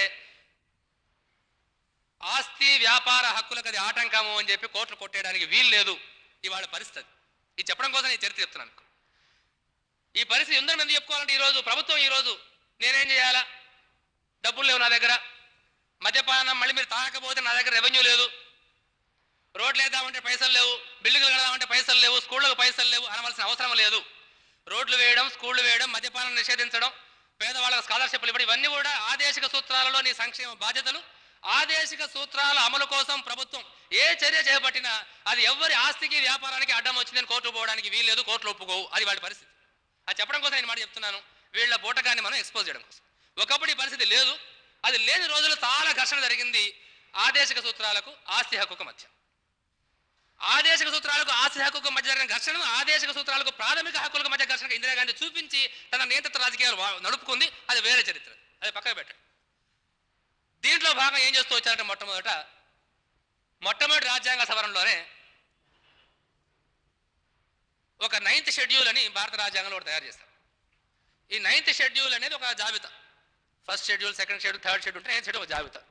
ఒక చట్టాన్ని చేసి this act is here after placed in 9th schedule అని అంటే అప్పుడు ఆ 9th షెడ్యూల్లో పెట్టిన ఆ చట్టాన్ని దీనివల్ల ఆర్టికల్ 14 కానీ 19 కానీ 31 కానీ భంగం అవుతుంది, ప్రశ్నించడానికి వీలు లేదు. అంటే మొట్టమొదట ఆస్తి హక్కు వ్యాపార స్వేచ్ఛ నుంచి ఆదేశిక సూత్రాలను కాపాడడం కోసం చేసిన మొట్టమొదటి రాజ్యాంగ సవరణ ఇది. 51లో చేశారు, 9th షెడ్యూల్ తయారు చేశారు. మీకు తెలిసే ఉంటుంది మండల్ కమిషన్ ఆ యాక్ట్ను కూడా ఇవాళ 9th షెడ్యూల్లో పెట్టారు. ఇప్పుడు అవసరం కూడా లేదు, ఎందుకంటే కోర్టులు కూడా వైఖరి చాలా మార్చుకున్నాయి కాబట్టి అవసరం పెద్దగా లేదు. కానీ ఇవాళ మీరు 9th షెడ్యూల్ లిస్ట్ కానీ చదివితే అన్ని రకాల భూ సంస్కరణ చట్టాలు దాంట్లో ఉంటాయి. భూ సంస్కరణల కోసం చేసిన అన్ని చట్టాలు అంటే ఎస్టేట్ అబాలిషన్ కానివ్వండి, కౌలుదారీ చట్టాలు కానివ్వండి, ల్యాండ్ సీలింగ్ చట్టాలు కానివ్వండి, ఇవన్నీ కూడా రాజ్యాంగం 9th షెడ్యూల్లో ఉంటాయి. వాడు ఎందుకోసం పెట్టాల్సి వచ్చింది అంటే ఆస్తి హక్కు నుంచి ఈ ఆదేశిక సూత్రాన్ని కాపాడడం కోసం. సమానత్వ సాధన, సమాన అవకాశాలు, ఆర్థిక సమానత్వం వైపు ప్రభుత్వం పోవాలా అనే దాన్ని కాపాడడం కోసం అది మొట్టమొదటి చేశారు. ఆ తర్వాత కాలక్రమంలో ఇందిరాగాంధీ ఇంకొక పని కూడా చేసింది. ఆమె ఆర్టికల్ 31ని అసలు 31ని తీసేసింది, రద్దు చేసేసింది. అంటే ఆస్తి హక్కు ఒక ప్రాథమిక హక్కు అనేది వాళ్ళు లేదు, అది పోయింది. కానీ వ్యాపార స్వేచ్ఛ ఒక ప్రాథమిక హక్కు అనేది ఇంకా ఉంది ఆర్టికల్ 19. కాబట్టి ఆస్తి హక్కు ప్రాథమిక హక్కు అనేది పోయినా వ్యాపార స్వేచ్ఛ ఒక ప్రాథమిక హక్కు అనేది ఇప్పటికీ వాడుకోగలుగుతున్నారు, వాడుకుంటున్నారు కూడా. ఉదాహరణకు మనం పొల్యూషన్ గురించి కోర్టుకు పోతాం అనుకోండి. పలానా ఫ్యాక్టరీ వాళ్ళు ఈ రకంగా ఈ కాలుష్యాన్ని అంతా బయటికి చేయడం వల్ల చాలామంది ఆరోగ్యాలు నాశనం అవుతున్నా, చనిపోతున్నా, మనం కానీ కోర్టుకు పోతే కోర్టు కానీ ఏదైనా ఆర్డర్ ఇవ్వాలని ప్రయత్నం చేస్తే నా వ్యాపార స్వేచ్ఛ దెబ్బతింది అంటాడు. వ్యాపార స్వేచ్ఛ ఫండమెంటల్ రైట్ నాకు, ఇప్పటికీ అది ఉంది. ఆస్తి హక్కు పోయింది, వ్యాపార స్వేచ్ఛ ఇంకా ఉంది ఫండమెంటల్ రైట్ ఆర్టికల్ 19లో. నా వ్యాపార స్వేచ్ఛ దెబ్బతింది కాబట్టి వ్యాపార స్వేచ్ఛ ప్రాథమిక హక్కు కాబట్టి దానికి భిన్నమైన పనులు చేయడానికి వీలు లేదు అని వాడు వాదిస్తారు. దీనికన్నా విషయాలు ఉన్నాయనుకోండి, చెప్తాను తర్వాత మీకు. అయితే ఆమె ఏం చేసిందంటే ఆస్తి హక్కు అనేది తీసేసింది రాజ్యాంగం నుంచి. తీసి ఏం చేసిందంటే 31 తీసేసి 31A, 31B, 31C అని 3 పెట్టింది. వీటన్నిటి సారాంశం ఏంటి అంటే ఆదేశిక సూత్రాలను అమలు చేయడం కోసం ప్రభుత్వం ఏ పనైనా చేసినా అది రాజ్యాంగంలోని ఆర్టికల్ 14 కానీ 19 కానీ విరుద్ధము అని ఎవరు కోర్టు పోవడానికి వీల్లేదు. ఇంతకుముందు చెప్పిన విషయం వాటిని ఆమె తయారు చేసింది. దీని మీద సుప్రీంకోర్టు చాలా వివాదాలు నడిచినాయి. మినర్వా మిల్స్ అనే కేసులో సుప్రీంకోర్టు కూడా ఒప్పుకుంది ఇది రాజ్యాంగబద్ధమైన సవరణ ఇది అని చెప్పి. కాబట్టి మినర్వా మిల్స్ కేసు తీర్పు ప్రకారం ఈరోజు ఏంటి అంటే ఆర్టికల్ 31A, B, C అవి 3 రాజ్యాంగబద్ధమే. వాటి ప్రకారం ఆదేశిక సూత్రాల అమలు కోసం ప్రభుత్వం ఏ పని చేసినా అంటే ఏ రకమైన పన్నులు వసూలు చేసినా, ఏ వ్యాపారం మీద ఏ నియంత్రణ పెట్టినా, ఏం చేసినా సరే నా వ్యాపార స్వేచ్ఛ దెబ్బతినింది, నా ఆస్తి హక్కు పోయింది అప్పుడు కోర్టు పోవడానికి వీలు. ఆదేశ సూత్రాల్లో ఒకటి మద్యపాన నిషేధం కూడా. ఇవాళ మనం చంద్రబాబు నాయుడు గురించి మాట్లాడుకుంటూ ఉంటాం. కాబట్టి మద్యపాన నిషేధం కోసం చంద్రబాబు నాయుడు రెవెన్యూ రేజ్ చేయడం కోసం ఎవరి మీద ఏ పన్ను వేసినా అది నా వ్యాపార స్వేచ్ఛ దెబ్బతిని ఎవరు కోర్టు పోవడానికి వీలేదు ఈరోజు. అంత అధికారం ఆర్టికల్ 31 క్లాస్ బి కింద చంద్రబాబు నాయుడు ఉంది. ఆయన ఏమో నా దగ్గర పైసలు లేవంటాడు. నా దగ్గర డబ్బులు లేవు, మీరు తాగకపోతే ఎట పరిపాలించేది రాస్తారంటాడు. మీరు తాగాల, మీరు సింగిల్ నెంబర్ లాటరీలు టికెట్లు కొనుక్కోవాలా, మాకు డబ్బులు లేదు, మేము పరిపాలించాలి, లేకపోతే మాకు మార్గం ఏంది అంటాడు. మనం ఏం చెప్పాలా అంటే ఆర్టికల్ 31 ప్రకారం నువ్వు ఈ రాష్ట్రంలో ఉన్న ప్రతి ఒక్క సంవత్సరం 1,00,000 రూపాయలు 10 లక్షల కంటే ఎక్కువ ఆదాయం వచ్చేవాడు ప్రతి ఒక్కడు ఆదాయం 10% ప్రభుత్వానికి ఇచ్చేయాలి. నువ్వు చట్టం పాస్ చేయి, ఏ కోర్టుకి అడ్డం రాదు. ఎందుకంటే రాజ్యాంగం అంత మారింది, కోర్టులు అంతగా మారాయి. మినరల్ మిల్స్ కేసులో ఈ రాజ్యాంగ సవరణ చెల్లుతుంది సుప్రీంకోర్టు ప్రకటించి ఫుల్ బెంచ్ ప్రకటించింది. అవి చెప్పడం కోసం నేను మాటలు చెప్తున్నాను. ఆ రకమైన మార్పులు కాలక్రమంలో రావడం మొదలుపెట్టి అంతేగా సుప్రీంకోర్టు ఇంకా కూడా కొన్ని పనులు చేయడం మొదలుపెట్టారు. ఉదాహరణకి వ్యాపార స్వేచ్ఛ ఉంది కదా. వ్యాపార స్వేచ్ఛ ఒక ప్రాథమిక హక్కును article 19 clause 1 sub clause G ఏదో అంటుంది. మినహాయింపులు ఉంటాయి, ప్రతి హక్కుకు మినహాయింపులు కొన్ని ఉంటాయి. కొన్ని సహేతుకమైనవి, కొన్ని నిర్హేతుకమైన మినహాయింపులు కొన్ని ఉంటాయి. ఒక మినహాయింపు ఏంటంటే ప్రజా ప్రయోజనాల కోసం ప్రభుత్వం వ్యాపార స్వేచ్ఛను అదుపు చేయవచ్చు అని ఒక మినహాయింపు ఉంది. రాజ్యాంగం రాసినప్పుడే అది ఉంది. ప్రజా ప్రయోజనాల కోసం ఈ ప్రజా ప్రయోజనాలు అంటే ఏంది అనే చర్చ సుప్రీంకోర్టు చాలాసార్లు వచ్చింది. సుప్రీంకోర్టు చివరి దాన్ని ఎటు తేల్చింది అంటే ఆదేశిక సూత్రాలు అన్ని ప్రజా ప్రయోజనాల భాగమే. ఇట్లా కూడా సుప్రీంకోర్టు వ్యాఖ్యానించింది. వ్యాపార స్వేచ్ఛకు ప్రాథమిక హక్కు రాజ్యాంగం ఉంటుంది. ప్రజా ప్రయోజనాల కోసం హేతుబద్ధమైన పరిమితులు పెట్టవచ్చని రాజ్యాంగమే చెప్తుంది.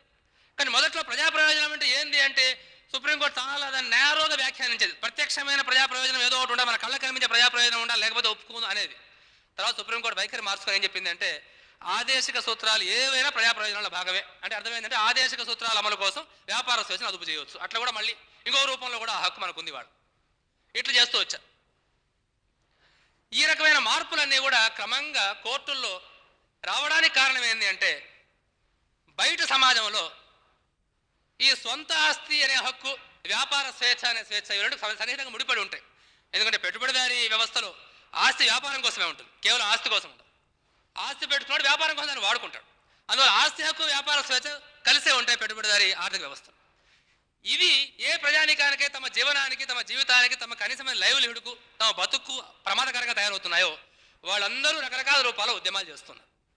ఆ చేసే ఉద్యమాల నుంచి ముందుకు వచ్చినటువంటి ఆకాంక్షలు అన్నీ కూడా రాజకీయ పార్టీల విధానంలో ఇష్టం ఉన్నా ఇష్టం లేకపోయినా భాగం కావాల్సిన అవసరం ఏర్పడుతుంది. వాటి ప్రభావం కోర్టుల పైన కూడా ఉంటుంది. కోర్టులు కూడా తప్పనిసరిగా వాటిని వ్యాఖ్యానించాల్సిన అవసరం ఏర్పడుతుంది. ఉద్యమాలు ఎవరికైతే హక్కులు అవసరమో వాళ్ళు చేసే ఉద్యమాల ప్రభావం కోర్టుల మీద చాలా బలంగా ఉంటుందని మనం జ్ఞాపకం పెట్టుకోవాల్సిన అవసరం. జడ్జిలు పేపర్లు చదువుతారు, చదవకుండా ఏముండరు. వాళ్ళు ఏదో గౌన్ వేసుకొని దూరంగా బెంచ్ మీద కూర్చుంటారు కాబట్టి వాళ్ళు అతీతమైన వ్యక్తులు మనం కూడా చాలా పొరపాటు. అన్ని రకాల సామాజిక ప్రభావాలు వాళ్ళ మీద ఉంటాయి. ఒక పేపర్ చదవడం మాత్రమే కాదు, వాళ్ళు పుట్టిన సంస్కృతి, వాళ్ళ కులము, వాళ్ళ వర్గము, వాళ్ళ ఆస్తులు, వాళ్ళ సంబంధం అన్నీ ఉంటాయి. బయటి సంఘటనల ప్రభావం చాలా బలంగా ఉంటుంది.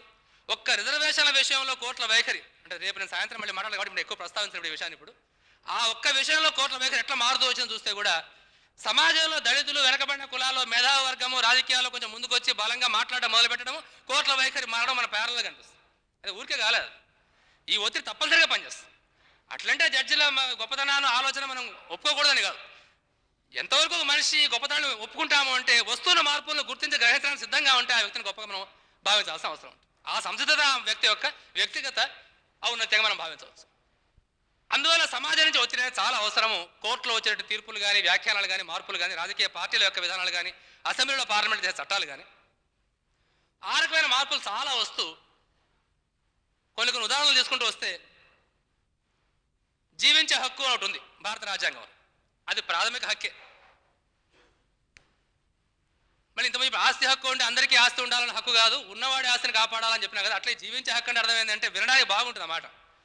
జీవించే హక్కు భారత రాజ్యాంగంలో ప్రాథమిక హక్కు అంటే గొప్ప విషయం. భిక్షాలు ఉండాల్సిన అవసరం లేదు ప్రపంచంలో,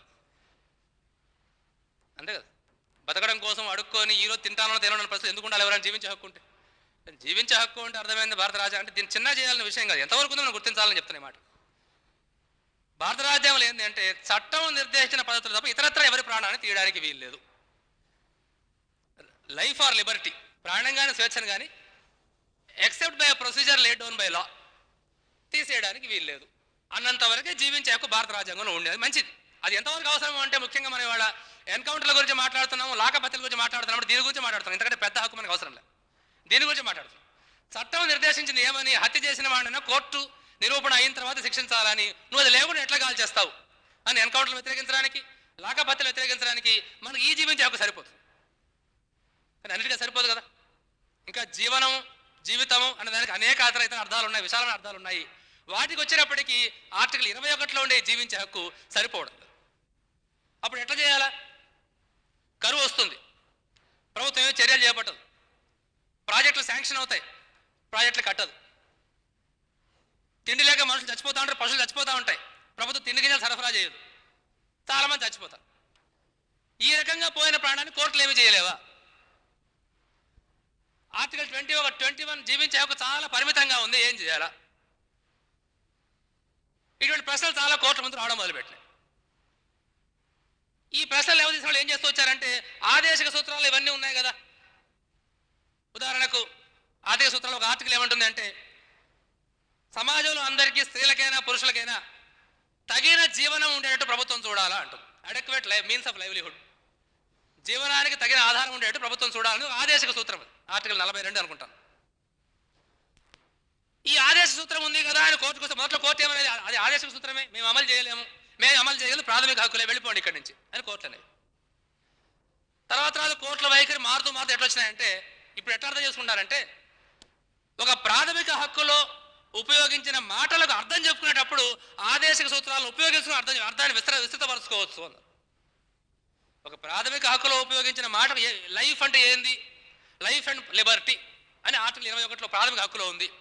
లైఫ్ అంటే ఏంది, లిబర్టీ అంటే ఏంది అంటే లైఫ్ అంటే బతుకు అని కాకుండా లైఫ్ అంటే ఏంది అని మాట అర్థం చెప్పుకునేటప్పుడు పార్ట్ 4లోకి పోయి ఆదేశిక సూత్రాలు చెప్పిన విషయాలు కూడా లెక్కలోకి తీసుకుని దీన్ని విస్తృతపరచుకోవచ్చు అని చిన్నగా దానట్ల భగవతి గారు, కృష్ణయ్య గారు, చిన్నప్పరెడ్డి గారు మెల్లగా ప్రవేశపెట్టారు.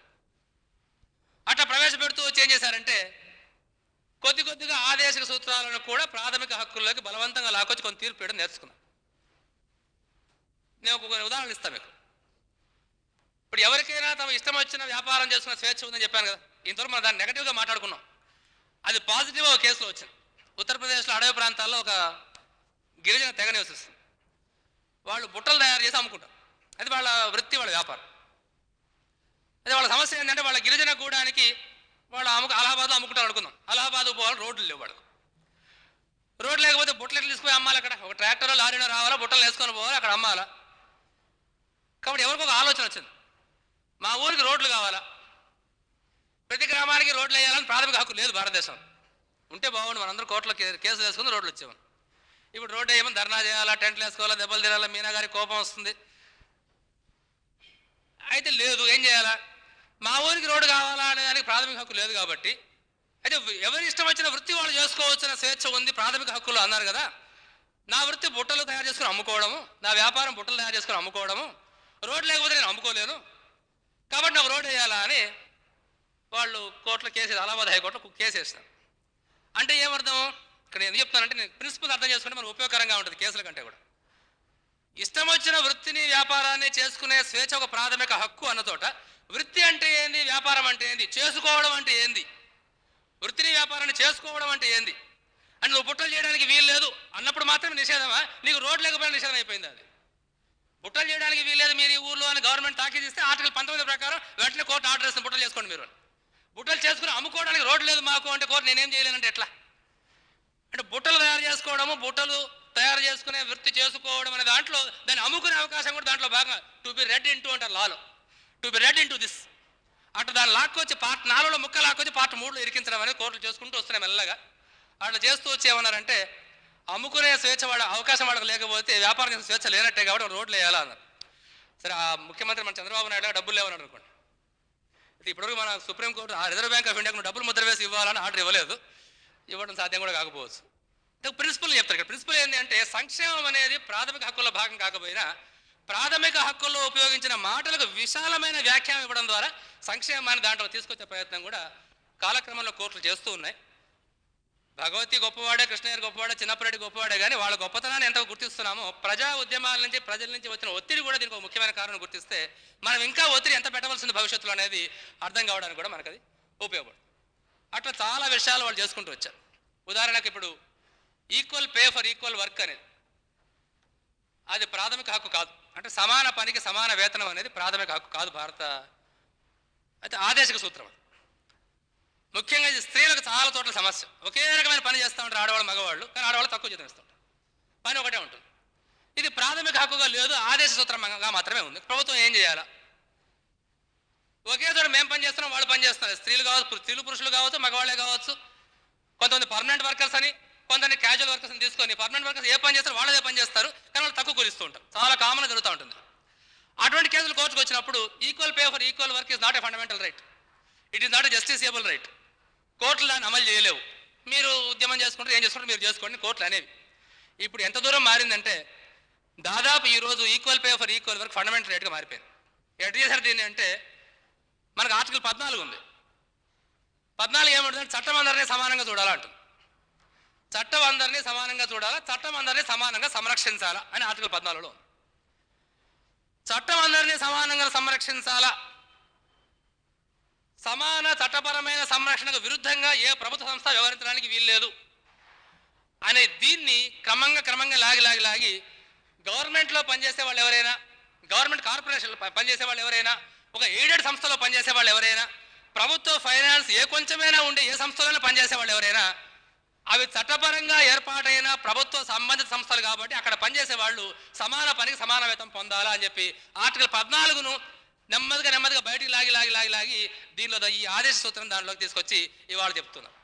పూర్తిగా ప్రైవేట్ కంపెనీ అయితే మీరేం చేయలేరు, కానీ ప్రభుత్వంతో ఏ కొంచెం సంబంధం ఉన్నటువంటి సంస్థ అయినా కావచ్చు, అది యూనివర్సిటీ కావచ్చు, కాలేజీ కావచ్చు, ఎయిడెడ్ సంస్థ కావచ్చు, పార్ట్లీ గవర్నమెంట్ కార్పొరేషన్ కావచ్చు, మనం ఇవాళ కోర్టు పోయి సమాన పనికి సమాన వేతనం అనేది తెచ్చుకోగలుగుతాం. ఇట్లా ఉదాహరణలు ఎందుకు వస్తున్నానంటే సంక్షేమం అనేది మొట్టమొదటి రాజ్యాంగాన్ని రాసినప్పుడు అప్పుడున్నటువంటి సామాజిక ఆర్థిక వ్యవస్థలో అది లేదు. వెంటనే సంక్షేమాన్ని ఒక హక్కుగా రాజ్యాంగంలో భాగంగా రాసేసి మొత్తం దీన్ని మార్చేయాలా అంటే అది రాజకీయంగా సాధ్యపడుతుందని చెప్పి రాజ్యాంగకర్తలు అనుకోలేదు, మంచో చెడు అనుకోలేదు వాళ్ళు. కాబట్టి ఏం చేశారు వాళ్ళు అంటే ఏదో ఒక రాజ్యాంగాన్ని రాసి అధికార విభజన, బాధ్యతల విభజన, అధికార పరిమితులు పెట్టేసి మీరు పరిపాలించండి అంటే స్వాతంత్రం ఎందుకోసం మనకు? ఈ స్వాతంత్రం ఎందుకోసం అంటే ప్రతి మనిషికి సమాన విలువ ఇచ్చే సమాజం కోసం. దాన్ని సాధించడానికి కొన్ని లక్ష్యాలని ఆదేశిక సూత్రాల జాబితాగా రాజ్యాంగంలో పెడదాము అనుకున్నారు, పెట్టారు. అయితే వాటిని వ్యవస్థీకరించడం సాధ్యం కాదనుకున్నారు కాబట్టి వాటిని హక్కులుగా పెట్టలేదు. వ్యవస్థీకరణ దేని వ్యవస్థీకరణ సాధ్యమైంది? ఆస్తి హక్కుల వ్యవస్థీకరణ సాధ్యమైంది. వ్యాపార స్వేచ్ఛను వ్యవస్థీకరించడం అవసరమైంది, సాధ్యమైంది. వాటిని చేశారు. దీనికి దానికి వైరుధ్యం చాలా కాలం పాటు భారత రాజకీయాల్లో కోర్టుల్లో అది నడిచింది. నడిచినప్పుడు ఏం జరిగింది అంటే తొలినాడు వ్యాపార స్వేచ్ఛ, ఆస్తి హక్కు అవే విజయం గెలుస్తూ వచ్చాయి ఒక్కొక్క దశలో కూడా.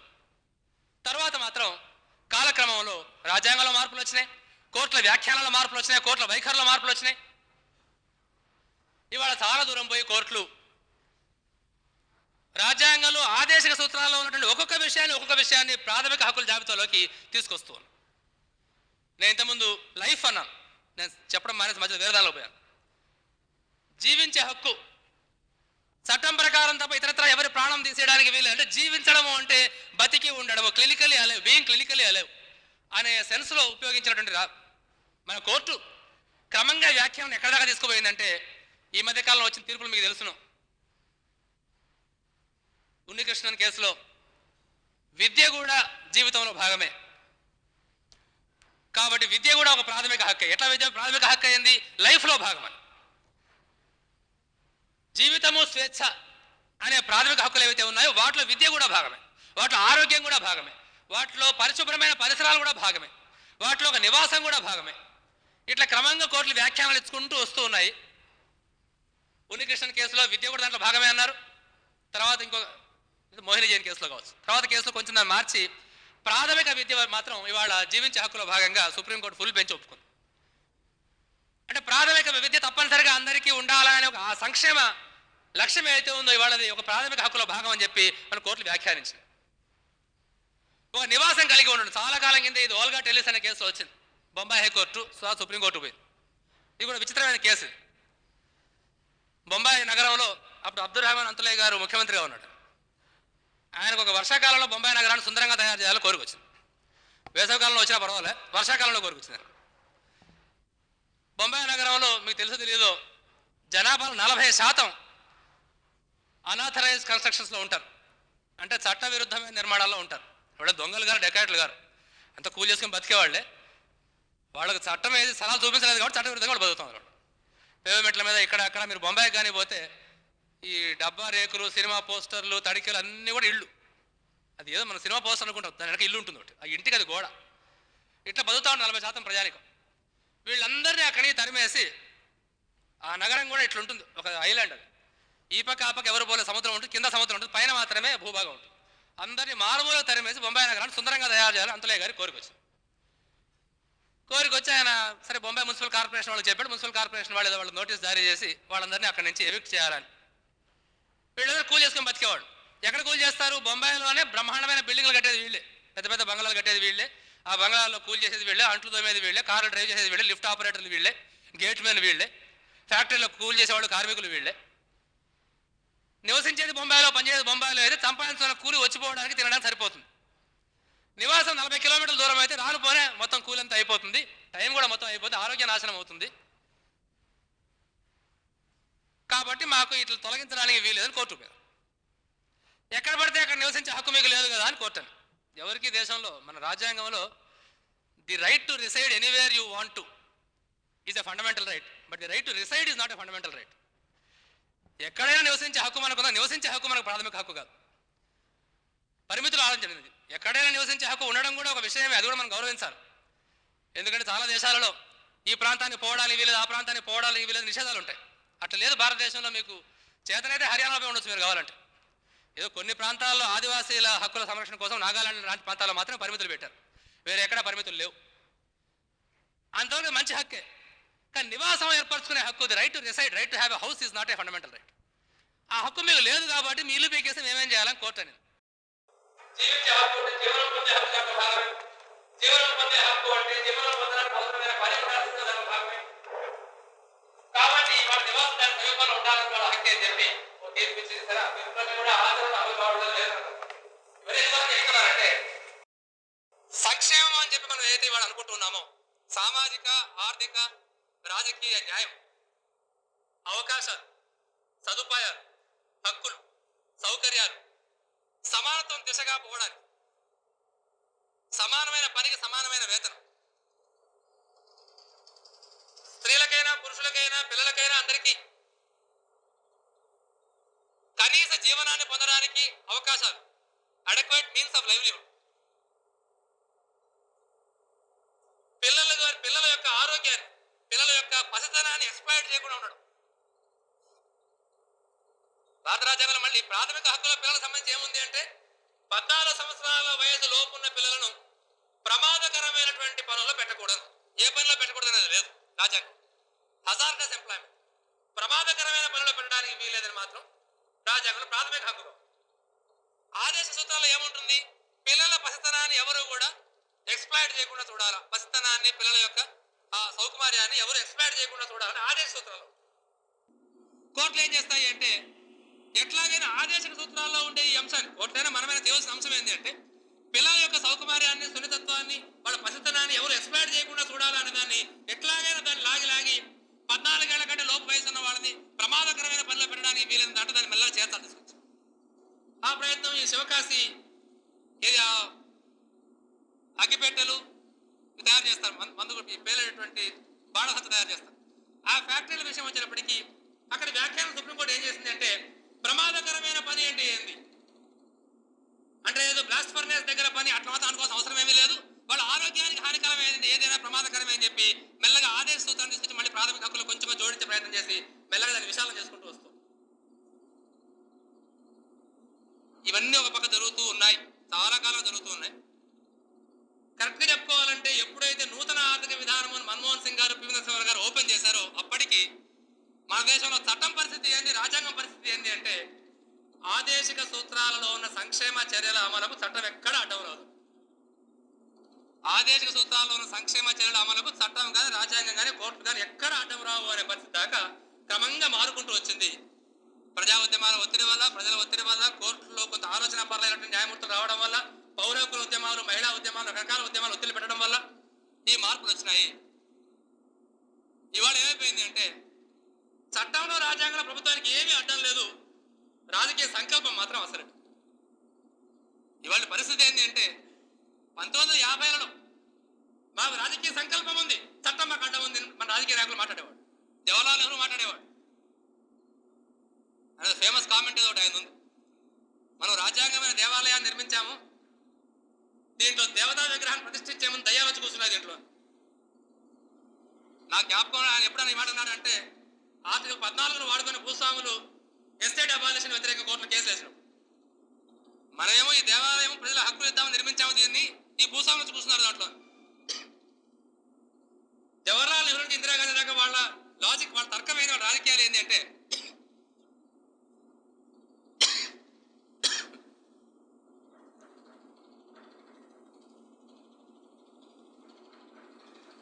వాళ్ళు నమ్మారా లేదా అనే విషయం కాదు ఇక్కడ. వాళ్ళు ఉపయోగించిన పొలిటికల్ పాలిటిక్స్ ఏంటి అంటే, ప్రజా సంక్షేమానికి సమసమాయ సాధనకు మేము కృషి చేయాలి అనుకుంటూ ఉంటే ఈ రాజ్యాంగం అడ్డం ఉంది, ఈ కోర్టులు అడ్డం ఉంది. వాళ్ళు ఎందుకు అన్నారో, ఏ కారణంగా అన్నారో అన్నారు, అది పెద్ద సమాధానం సాగింది. కమ్యూనిస్ట్ పార్టీలో ఒక ప్రధానమైన భాగం వాళ్ళతోనే ఉంది, ఇదే ఆర్గ్యుమెంట్తోనే. ఈ రాజ్యాంగము, ఈ కోర్టులు పెట్టుబడిదారులను సపోర్ట్ చేస్తున్నాయి, మనం ఈ దేశాన్ని అభ్యుదయ పదంలో తీసుకుపోవలసినటువంటి నెహ్రూ కుటుంబాన్ని మనం సహాయం చేయాలని చెప్పి సిపిఐ వాళ్ళు అండగా ఉంటూ వచ్చారు. ఆ క్రమంలో రాజ్యాంగం మారింది, కోర్టుల వైఖరి మారింది. కోర్టుల వైఖరి ఎక్కడ దాకా మారింది, రాజ్యాంగం ఎక్కడ దాకా మారింది అంటే, ఇవాళ ఆదేశిక సూత్రాల అమలుకు ప్రభుత్వం ఏం చేసినా సరే రాజ్యాంగం అడ్డం వచ్చే పరిస్థితి లేదు. ఇవాళ కోర్టులు అడ్డం రావు, చాలా వరకు కోర్టుల వ్యాఖ్యానాలు కూడా చాలా మారిపోయినాయి.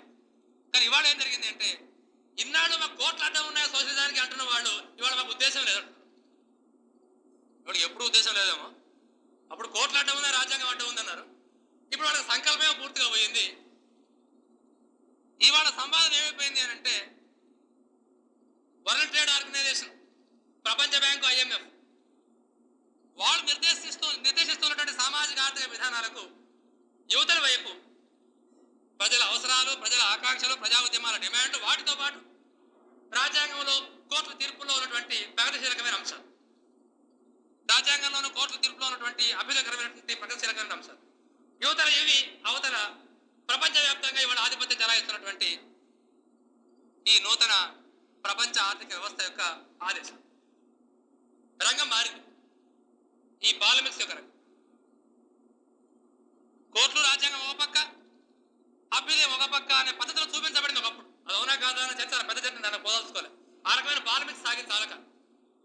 ఇవాళ పాలిమిక్స్ ఏమైంది, కోర్టులు మారినాయి, రాజ్యాంగం మారింది, చాలా వరకు దృక్పథాలు మారినాయి.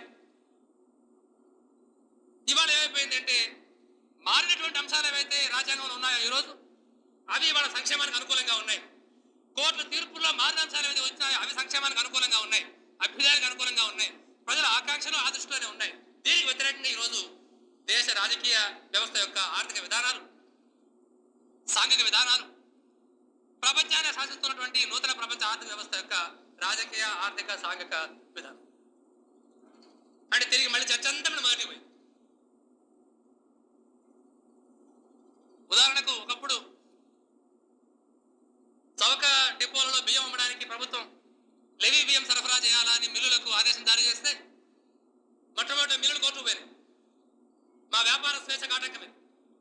వ్యాపార స్వేచ్ఛ అంటే, నేను మిల్లు ఆడిన బియ్యం అంతా నా ఇష్టం వచ్చిన రేటు నేను అమ్ముకుంటా బజారు, దానికి లెవీ అని కంపల్సరీగా 4 రూపాయలకు 3 రూపాయలకు నువ్వు ఇయ్యాలని ప్రభుత్వం ఆర్డర్ జారీ చేస్తే నా వ్యాపార స్వేచ్ఛ కంటే ప్రాథమిక హక్కు ఇది ఆటంకం అని చెప్పి అన్నారు. మొట్టమొదటి కోర్టులు కూడా మిల్లు యజమానుల ఆవాదనలు అంగీకరించినాయి. తర్వాత ఏం చేశారంటే, పబ్లిక్ ఇంట్రెస్ట్, ప్రజల అవసరాల దృష్ట్యా ప్రభుత్వం వ్యాపార స్వేచ్ఛను అదుపు చేయొచ్చు అన్నారు. ప్రజల అవసరాల్లో ఆదేశిక సూత్రాలు అన్ని కూడా వస్తాయి. ఆదేశిక సూత్రాలలో ప్రతి ఒక్కరికి కనీస జీవన ప్రమాణాలు ఉండాలన్నది కూడా ఉంది కాబట్టి, కనీస జీవన ప్రమాణాల కోసం చౌక బియ్యం అవసరం కాబట్టి లెవీ బియ్యం సరైనదే అని కోర్టు తీర్పిచ్చింది. అంటే రాజ్యాంగంలోని వ్యాపార స్వేచ్ఛకు చౌక బియ్యానికి మధ్య ఘర్షణ తొలగిపోయింది. ఇప్పుడు ఘర్షణ ఎక్కడికి పోయింది, వరల్డ్ ట్రేడ్ ఆర్గనైజేషన్ పోయింది. వరల్డ్ ట్రేడ్ ఆర్గనైజేషన్ ఏమంటుంది, ఈరోజు నువ్వు చౌక బియ్యం అమ్మడానికి వీలేదంట. ఎందుకోసం అంటా ఉంది, వ్యాపార స్వేచ్ఛ సంపూర్ణంగా ఉండాలంట. స్వేచ్ఛా వాణిజ్యం ఉన్నప్పుడే దేశం బాగుంటుంది. బజార్లో ఎంత ఎక్కువ ధరకు ఉంటే అంత ఎక్కువ ధరకు పెట్టుకుని కొనుక్కుంటే నీకు రెస్పాన్సిబిలిటీ ఉంటుంది తినేవాడికి. చౌక దొరికితే వీడికి బాధ్యత తెలియదు. ఊర్లో కూడా అంటారు కదా, 2 రూపాయలు 3 రూపాయలకి పని చేయడం మానేస్తారు, చౌక దొరుకుతుంది కదా పని ఏం చేస్తారు, వాడికి పని చేయరు. గ్రామాల్లో కూడా అంటారు, పేదవాళ్ళ గురించి. అదే logic world trade organisation logic, GATT యొక్క లాజిక్, ప్రపంచ బ్యాంక్ యొక్క లాజిక్.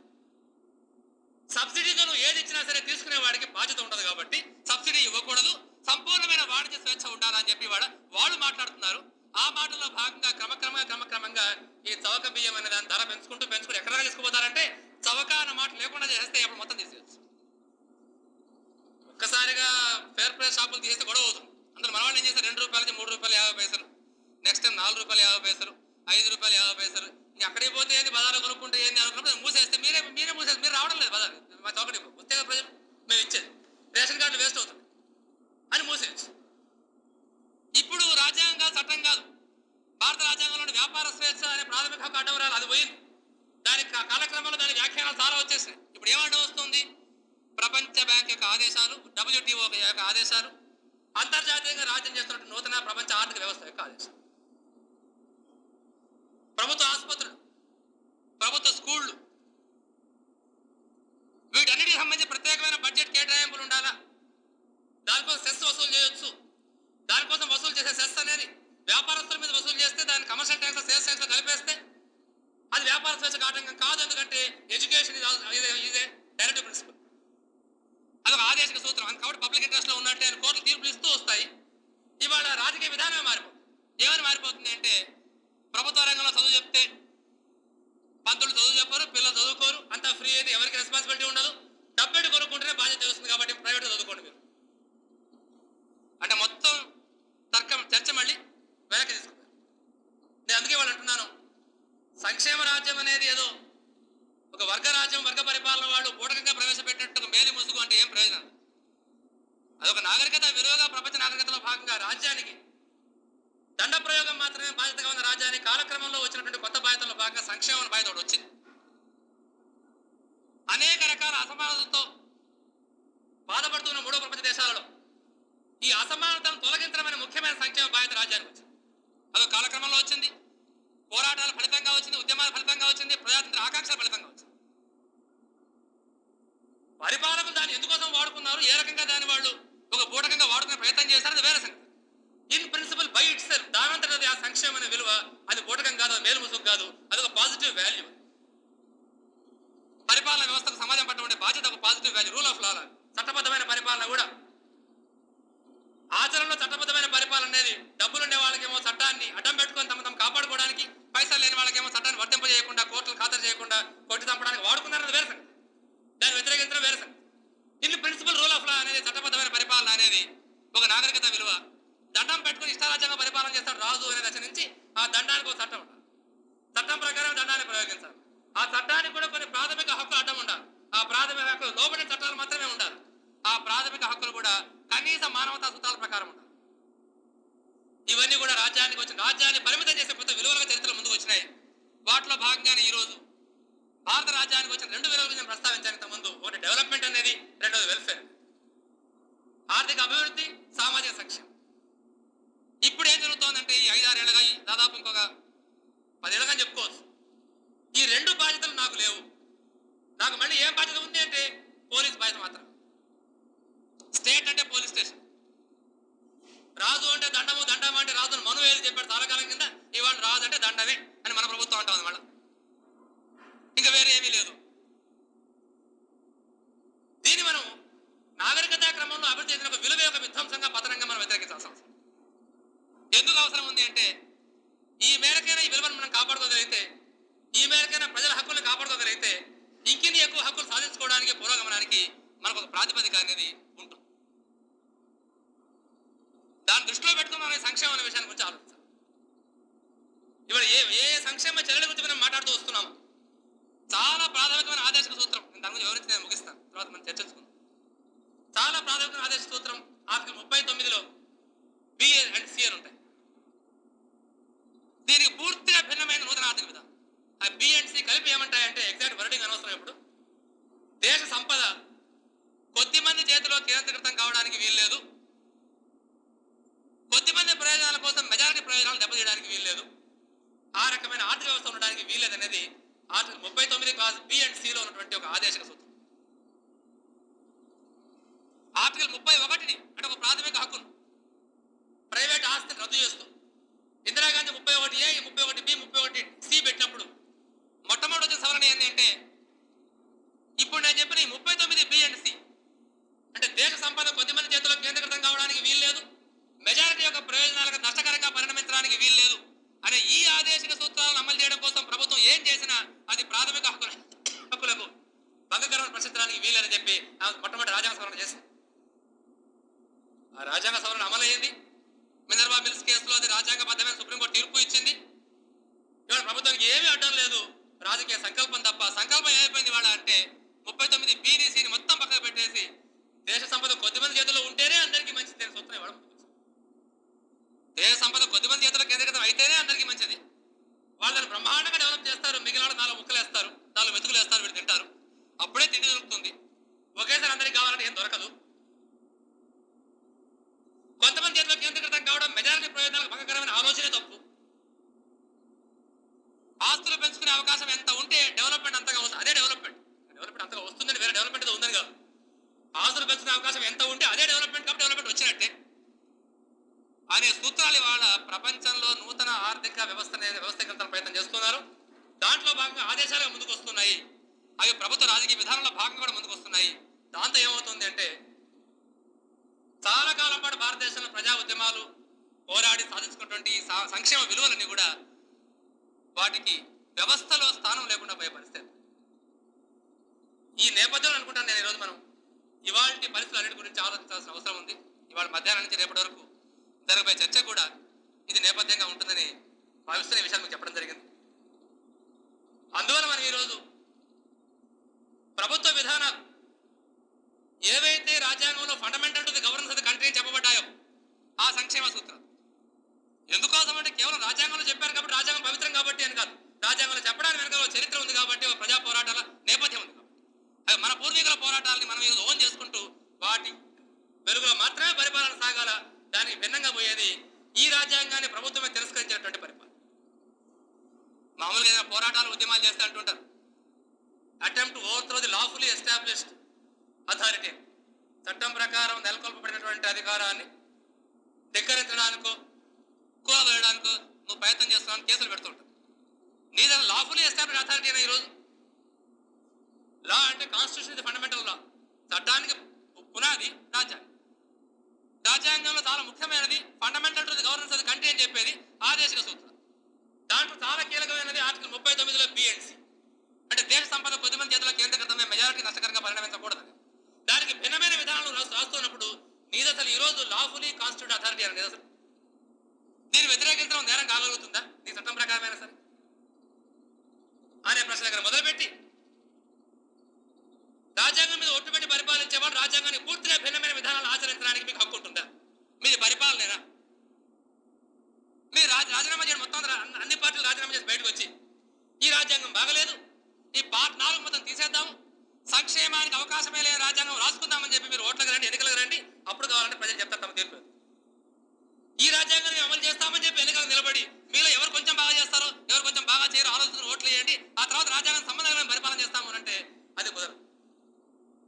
ఈ రాజ్యాంగంతో మాకు ఏమీ సంబంధం లేదు. ప్రాథమిక హక్కులు ఎట్లా గౌరవించాము, పోలీసు రాజ్యం నడుపుతాము, ఆదేశిక సూత్రాలు పూర్తిగా పక్కకు పెట్టి దానికి భిన్నమైన ఆర్థిక వ్యవస్థను విధానాన్ని నడుపుతాం ఈరోజు అని చెప్పి బయటకు వచ్చి మీరు ఓట్ల కోసం రండి, ఎన్నికల కోసం ముందుకు రండి, అప్పుడు ప్రజలు తమ తీర్పు ఏం చెప్తారో వినండి అనేవి మనం రాజకీయ పార్టీలకు చెప్పాల్సిన అవసరం. అందులో సంక్షేమం అంటే ఈరోజు నిర్దిష్టంగా ఒక చోట ఒక సమస్య వస్తుంది, మాకు రేషన్ కార్డులు ఇవ్వలేదు అని, కరప్షన్ ఉంది అని, క్యాస్ట్ సర్టిఫికేట్లు ఇవ్వడం లేదు అని, ఇళ్ల స్థలాల కోసం అప్లికేషన్ పెట్టడం 2 ఏళ్ళైనా 3 ఏళ్ళైనా 2 ఏళ్ళైనా 3 ఏళ్ళైనా ఇవ్వడం లేదు అని, ప్రభుత్వం ఎస్సీబీసీ కాలనీలకు శాంక్షన్ చేసిన డబ్బు చాలా తక్కువగా ఉంటుంది, ఇల్లు కట్టుకోవడం సరిపోవడం లేదు అని అనేక సమస్యలు ముందుకు వస్తుంది. వీటన్నిటి వెనకాల విధానం, ఆ విధానాల వెనకాల రాజ్యాంగం, ఆ రాజ్యాంగం వెనకాల ప్రజా ఉద్యమాలు పోరాటాలు చేసే ఆకాంక్ష, ఈ మొత్తం లింక్ దృష్టిలో పెట్టుకొని మనం ఆలోచించాల్సిన అవసరం ఉంది. సంక్షేమ రాజ్యాన్ని ఒక పోస్టర్లో చెప్పినట్టుగా వాళ్ళ భిక్షగా కాకుండా మనం గతంలో సాధించుకొని ఈ రోజు కోరుకుంటున్న ఒక హక్కుగా మనం డిమాండ్ చేసుకొని నిలబెట్టుకోవాల్సిన అవసరం ఉంది. ఈ విషయం మీద మీకు అభిప్రాయాలు కానీ చర్చ కానీ ఏమైనా ఉంటే అడగండి, చెప్తాను. తర్వాత మిగిలిన విషయాలు ఇతర వ్యక్తులు మధ్యాహ్నం రేపు మాట్లాడతాను. థ్యాంక్స్.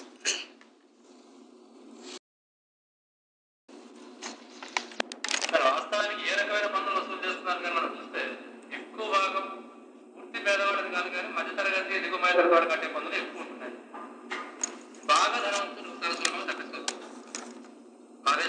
విధానం చూస్తే డైరెక్ట్ గా ఆస్తి మీద సంపద మీద వేసే పన్నులు బాగా తగ్గిపోతూ వాడక వస్తువుల మీద వేసే పన్నులు పెరుగుతుంది. అంటే ఇండైరెక్ట్ ట్యాక్స్ బాగా పెరుగుతుంది, డైరెక్ట్ టాక్సేషన్ బాగా తక్కువ. వాడక వస్తువులు అంటే అందరం కొనుక్కుంటాం.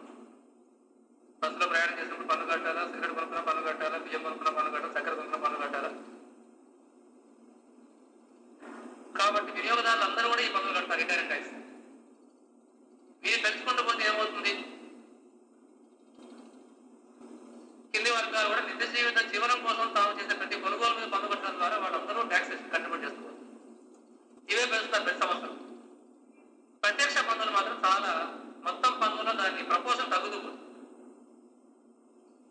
ప్రతిసారి బడ్జెట్ మీద రాసేవాళ్ళు ఎకానమిస్ట్ ఏమంటారంటే డైరెక్ట్ టాక్సేషన్ పెంచడం మంచిది, అదే న్యాయంగా ఉంటుంది. అప్పుడే ధనవంతుల మీద ఎక్కువ పన్ను, పేదవాళ్ళ మీద తక్కువ పన్ను వసూలు చేయడం సాధ్యమవుతుంది. అసలు సేల్స్ ట్యాక్స్ అనేది ఎక్సైజ్ చూడడం ఏమీ లేకుండా ఆదాయం మీద, ఇన్కమ్ మీద మాత్రమే ట్యాక్స్ వేసి ఖచ్చితంగా ఆదాయం ఎక్కువైపోతే ఎక్కువ పన్ను, తక్కువైపోతే తక్కువ పన్ను ఎక్కడ న్యాయంగా ఉంటుంది. కరెక్ట్ గా రివర్స్ జరుగుతుంది. ఇక్కడ ఏమవుతుందంటే ప్రభుత్వాల సంస్థ మీకు కోసం ఆర్థిక విధానం గురించి మాట్లాడే వక్తలు ఆయన చెప్తున్నారు మీకు. ఆంధ్రప్రదేశ్ అయితే ఈ గత 1980s తర్వాత ఇండస్ట్రియల్ ఎకనామిక్ గా దేశంలో బాగా డెవలప్ అయింది. ఇవాళ 5th లెవెల్ స్టాండర్డ్ ఉన్నట్టు ఆంధ్రప్రదేశ్ దేశం మొత్తం ఇండస్ట్రియల్ గా ఎకనామిక్. దాన్ని బట్టి సంపద చాలా పెరిగింది కదా. పారిశ్రామిక నుంచి ఆర్థిక అభివృద్ధి సంపద చాలా పెరిగింది. పెరిగిన సంపద మీద బడ్జెట్ రిఫ్లెక్ట్ కాదు. సంపద ఏ రేట్లో అయితే పెరుగుతూ పోతుందో, ఇంకా ధనవంతుల చేతుల్లో సంపద ఏ రేట్లో పెరుగుతూ పోతుందో బడ్జెట్ ఆదాయం ఆ రేట్లు పెరగడం. అది అర్థమైంది. పన్ను వసూలు చేయడం, కొత్త పన్నులు ఆలోచించడం లేదు, పాత పన్నులు వసూలు చేయడం.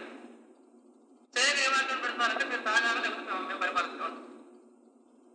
పన్నుల వసూలు అనగానే కాకుండా ఎవరి మీద పన్ను వసూలు చేస్తున్నారు, ఎవరి మీద చేయడం లేదు, ఏ రకమైన పన్నులు వసూలు చేస్తున్నారు, ఏది చేయడం లేదు అనేది మనం దృష్టి పెట్టడం చాలా అవసరం. కాంక్రీట్ గా కాలకాలం మేము అనుకుంటూ చేయలేకపోతున్నాం. మేము పౌరక సంఘాన్ని ఈ పని చేద్దాం అనుకుంటున్నాం. వాస్తవానికి వెల్త్ కి సంబంధించిన ఎస్టిమేట్ లేదు. మనకు పావర్టీ ఎస్టిమేట్స్ ఉన్నాయి. ప్రభుత్వం ప్రతి సంవత్సరం పావర్టీ ఎస్టిమేట్స్ రిలీజ్ చేస్తుంది. దరిద్ర రేఖకు దిగువన ఎంతమంది ఉన్నారు, ఎగువన ఎంతమంది ఉన్నారు, ఈ స్లాబ్ లో ఎంతమంది, ఆ స్లాబ్ లో ఎంతమంది ఉన్నారు, మంచిదే, వద్దని మేము ఆడాలి. కానీ వెల్త్ ఎస్టిమేట్స్ ఎప్పుడు గవర్నమెంట్ రిలీజ్ చేస్తుంది. సంవత్సరానికి 10 లక్షల కంటే ఎక్కువ ఆదాయం వచ్చేవాడు, కోటి కంటే ఎక్కువ ఆదాయం వచ్చేవాడు ఎంతమంది ఉన్నారని ఎస్టిమేట్ ఎక్కడైనా గవర్నమెంట్ పబ్లిష్ చేస్తుంది. ఎప్పుడు చేయాలి. అది కూడా చేయమని డిమాండ్ చేయాలి. మనమే రఫ్గా ఎస్టిమేట్ చేయాలి. అసాధ్యం అనుకోండి. ప్రజాస్వామిక భావాలు గెలవాళ్ళు ఎకానమిస్ట్ లో చాలా మంది కొంచెం టైం కేటాయించాలి. నా వృత్తికే కాదు, కేటాయించి ఎస్టిమేట్ చేయొచ్చు. ఆ వెల్త్ ఎస్టిమేట్ మనం బయట తీసుకొస్తే మనం చెప్పగలుగుతాం. ఇంత వెళ్తుంది, నీకు ఆదాయం లేకుండా కారణం ఏంటి, మా భావన అడగొస్తుంది. దాని మీద దృష్టి కేంద్రీకరిస్తే బాగుంటుంది. హక్కుల విషయంలో వాక్ స్వాతంత్రం మొదలైనది ప్రభుత్వం బాధ్యతగా నెగటివ్ గా మాత్రమే ఉంటుంది కదా. అంటే వాడికి భంగం కలగకుండా చూడడం మాత్రమే దాని బాధ్యత అన్నట్టు ఉంటుంది కదా. కానీ విద్యా హక్కు, నివాసం హక్కు అన్నప్పుడు అది పాజిటివ్ గా కొన్ని చేయవలసి వస్తుంది కదా. హక్కు అనే భావంలో వచ్చిన అభివృద్ధి అనేది యాక్చువల్గా ఏంటంటే మామూలుగా లిబరల్ అవుట్లుక్ అంటారు. లిబరల్ అవుట్లుక్ లో ఇప్పుడు కరెక్ట్ గా అట్లే లేదు, కానీ తొలినాటి భావన ఏంటి అంటే ప్రభుత్వం జోక్యం చేసుకోకుండా ఉండడం ప్రధానం. కేవలం సామాజిక భద్రత ఎంతవరకు అవసరం అంతవరకు మాత్రమే ప్రభుత్వం జోక్యం చేసుకోవాలి. అంతకు మించి ప్రభుత్వం జోక్యం చేసుకోకూడదు. ఏంటో జోక్యం చేసుకోకూడదు, ప్రజల స్వేచ్ఛలో స్వతంత్రం జోక్యం చేసుకోకూడదు. ఆ రకంగా మొదటి లిబరల్ హక్కులు నెగటివ్. నా వాక్ స్వాతంత్రానికి ప్రభుత్వం అడ్డం రాకూడదు, నా సంచరించే స్వేచ్ఛకు ప్రభుత్వం అడ్డం రాకూడదు, నా ఇష్టమైన వృత్తి చేసుకుంటే నా స్వేచ్ఛకు ప్రభుత్వం అడ్డం రాకూడదు.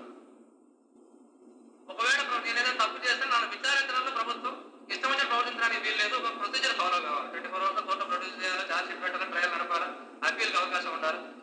అంటే ప్రభుత్వానికి ఉండే అధికారాల మీద మనం పెట్టే పరిమితులు మన హక్కులు. లిబరల్ థాట్ మెయిన్ పాయింట్ ఏంటంటే ప్రభుత్వానికి ఉండే అధికారం మీద పెట్టే పరిమితులు మన హక్కులు ఉంటాయి. ఈ మేరకు నాకు జోక్యం చేసుకోవడానికి వీల్లేదు అన్నప్పుడు నాకు ఆ మేరకు హక్కులు వస్తాయి. అవి మీరు చెప్పిన దాంట్లో మొదటి కోవచ్చు. అయితే తర్వాత ముందుకు వచ్చినట్టు భావనలో హక్కు అంటే కేవలం నాకు నువ్వు అడ్డం రావద్దని మాత్రం హక్కు కాదు, నాకు నిండైన మనిషిగా బతికే అవకాశం ఉండాలన్న హక్కు. ఒక రకంగా ఇంకా ఫండమెంటల్ హక్కు. ఇది ఎక్కువ తక్కువ అనే కాబట్టి ఇవన్నీ కలిసినప్పుడు నా భావాన్ని ప్రకటించడం ఎవరు అడ్డం రావడానికి వీలేదు, ప్రభుత్వం అడ్డం రావడానికి వీలేదు, నాకు ఎంత ఒక హక్కు. ఒక నిండైన మనిషిగా నేను అడగాలి. మానవ హక్కు అన్నప్పుడు అన్నిటికంటే ముఖ్యమైన హక్కు అనేది మనిషిగా ఉండడం. To be a human being is the most fundamental human. To be a human being అర్థం ఏంటి? ఓకే, 2 కాళ్ళు చేతులు కళ్ళు ముక్కుతో పుట్టే కాదు కదా.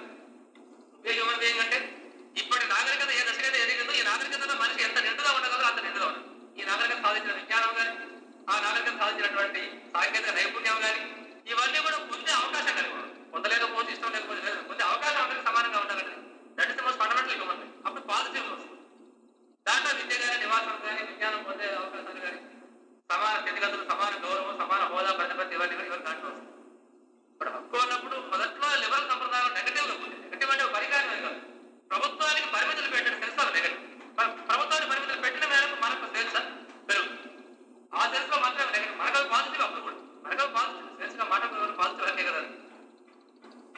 అయితే అక్కడి నుంచి ముందు మనకు పాజిటివ్ అంటే నువ్వు పరిమితి పెట్టడానికి వీలు లేదు అనే సెన్స్ లో పాజిటివ్ మాత్రమే కాకుండా నేను నిండైన మనిషిగా నేను ఎదగాల అనే సెన్స్ లో కూడా ఇది మోర్ ఫండమెంటల్ సెన్స్ అది పాజిటివ్ కావడం. ఆ సెన్స్ లో కొత్త హక్కునే ఉంది. అది డెఫినెట్ గా అభివృద్ధి. ఈ అభివృద్ధికి అంటే మొదటి సంప్రదాయం లిబరల్ సంప్రదాయంలో ఏ హక్కులు లేవో వాటిని పాయింట్అవుట్ చేసినటువంటి కార్మిక ఉద్యమాలు, సోషలిస్ట్ ఉద్యమం, మహిళా ఉద్యమాలు, రకరకాల నవజాతవాడ ఉద్యమాలు, ఆ ఉద్యమాలను దానికి నువ్వు భావ ప్రకటన స్వేచ్ఛ ఇచ్చినావు, సంచరించే స్వేచ్ఛ ఇచ్చినావు, కోర్టులో మాత్రమే విచారణ జరగాల, ఎక్స్ట్రా జ్యుడిషియల్ ఎవరు శిక్షించడానికి వీలు లేదని హక్కు ఇచ్చావు. అన్ని బాగానే ఉన్నాయి కదా. తిరిగినే హక్కు లేదే, మరి పని చేసుకునే హక్కు లేదే, మరి నిండైన మనిషిగా బతికే హక్కు లేదే, సమాన గౌరవం పొందే హక్కు లేదే అనేది ఈ లిబరల్ సంప్రదాయంలో ఉన్నటువంటి హక్కుల మీద, వాటి పరిమితి మీద విమర్శ, హక్కులు తిరస్కరించడం కాదు, వాటి పరిమితి మీద విమర్శగా ముందుకు వచ్చినటువంటి ప్రధానంగా వామపక్ష ఉద్యమానికి వచ్చినటువంటి ఆర్గ్యుమెంట్స్ అని వాటి ఫలితమే కొత్త హక్కులు కూడా కాన్సెప్ట్ పథకాలు రద్దు చేస్తే డబ్ల్యూటీఓకి ఏమి లాభం?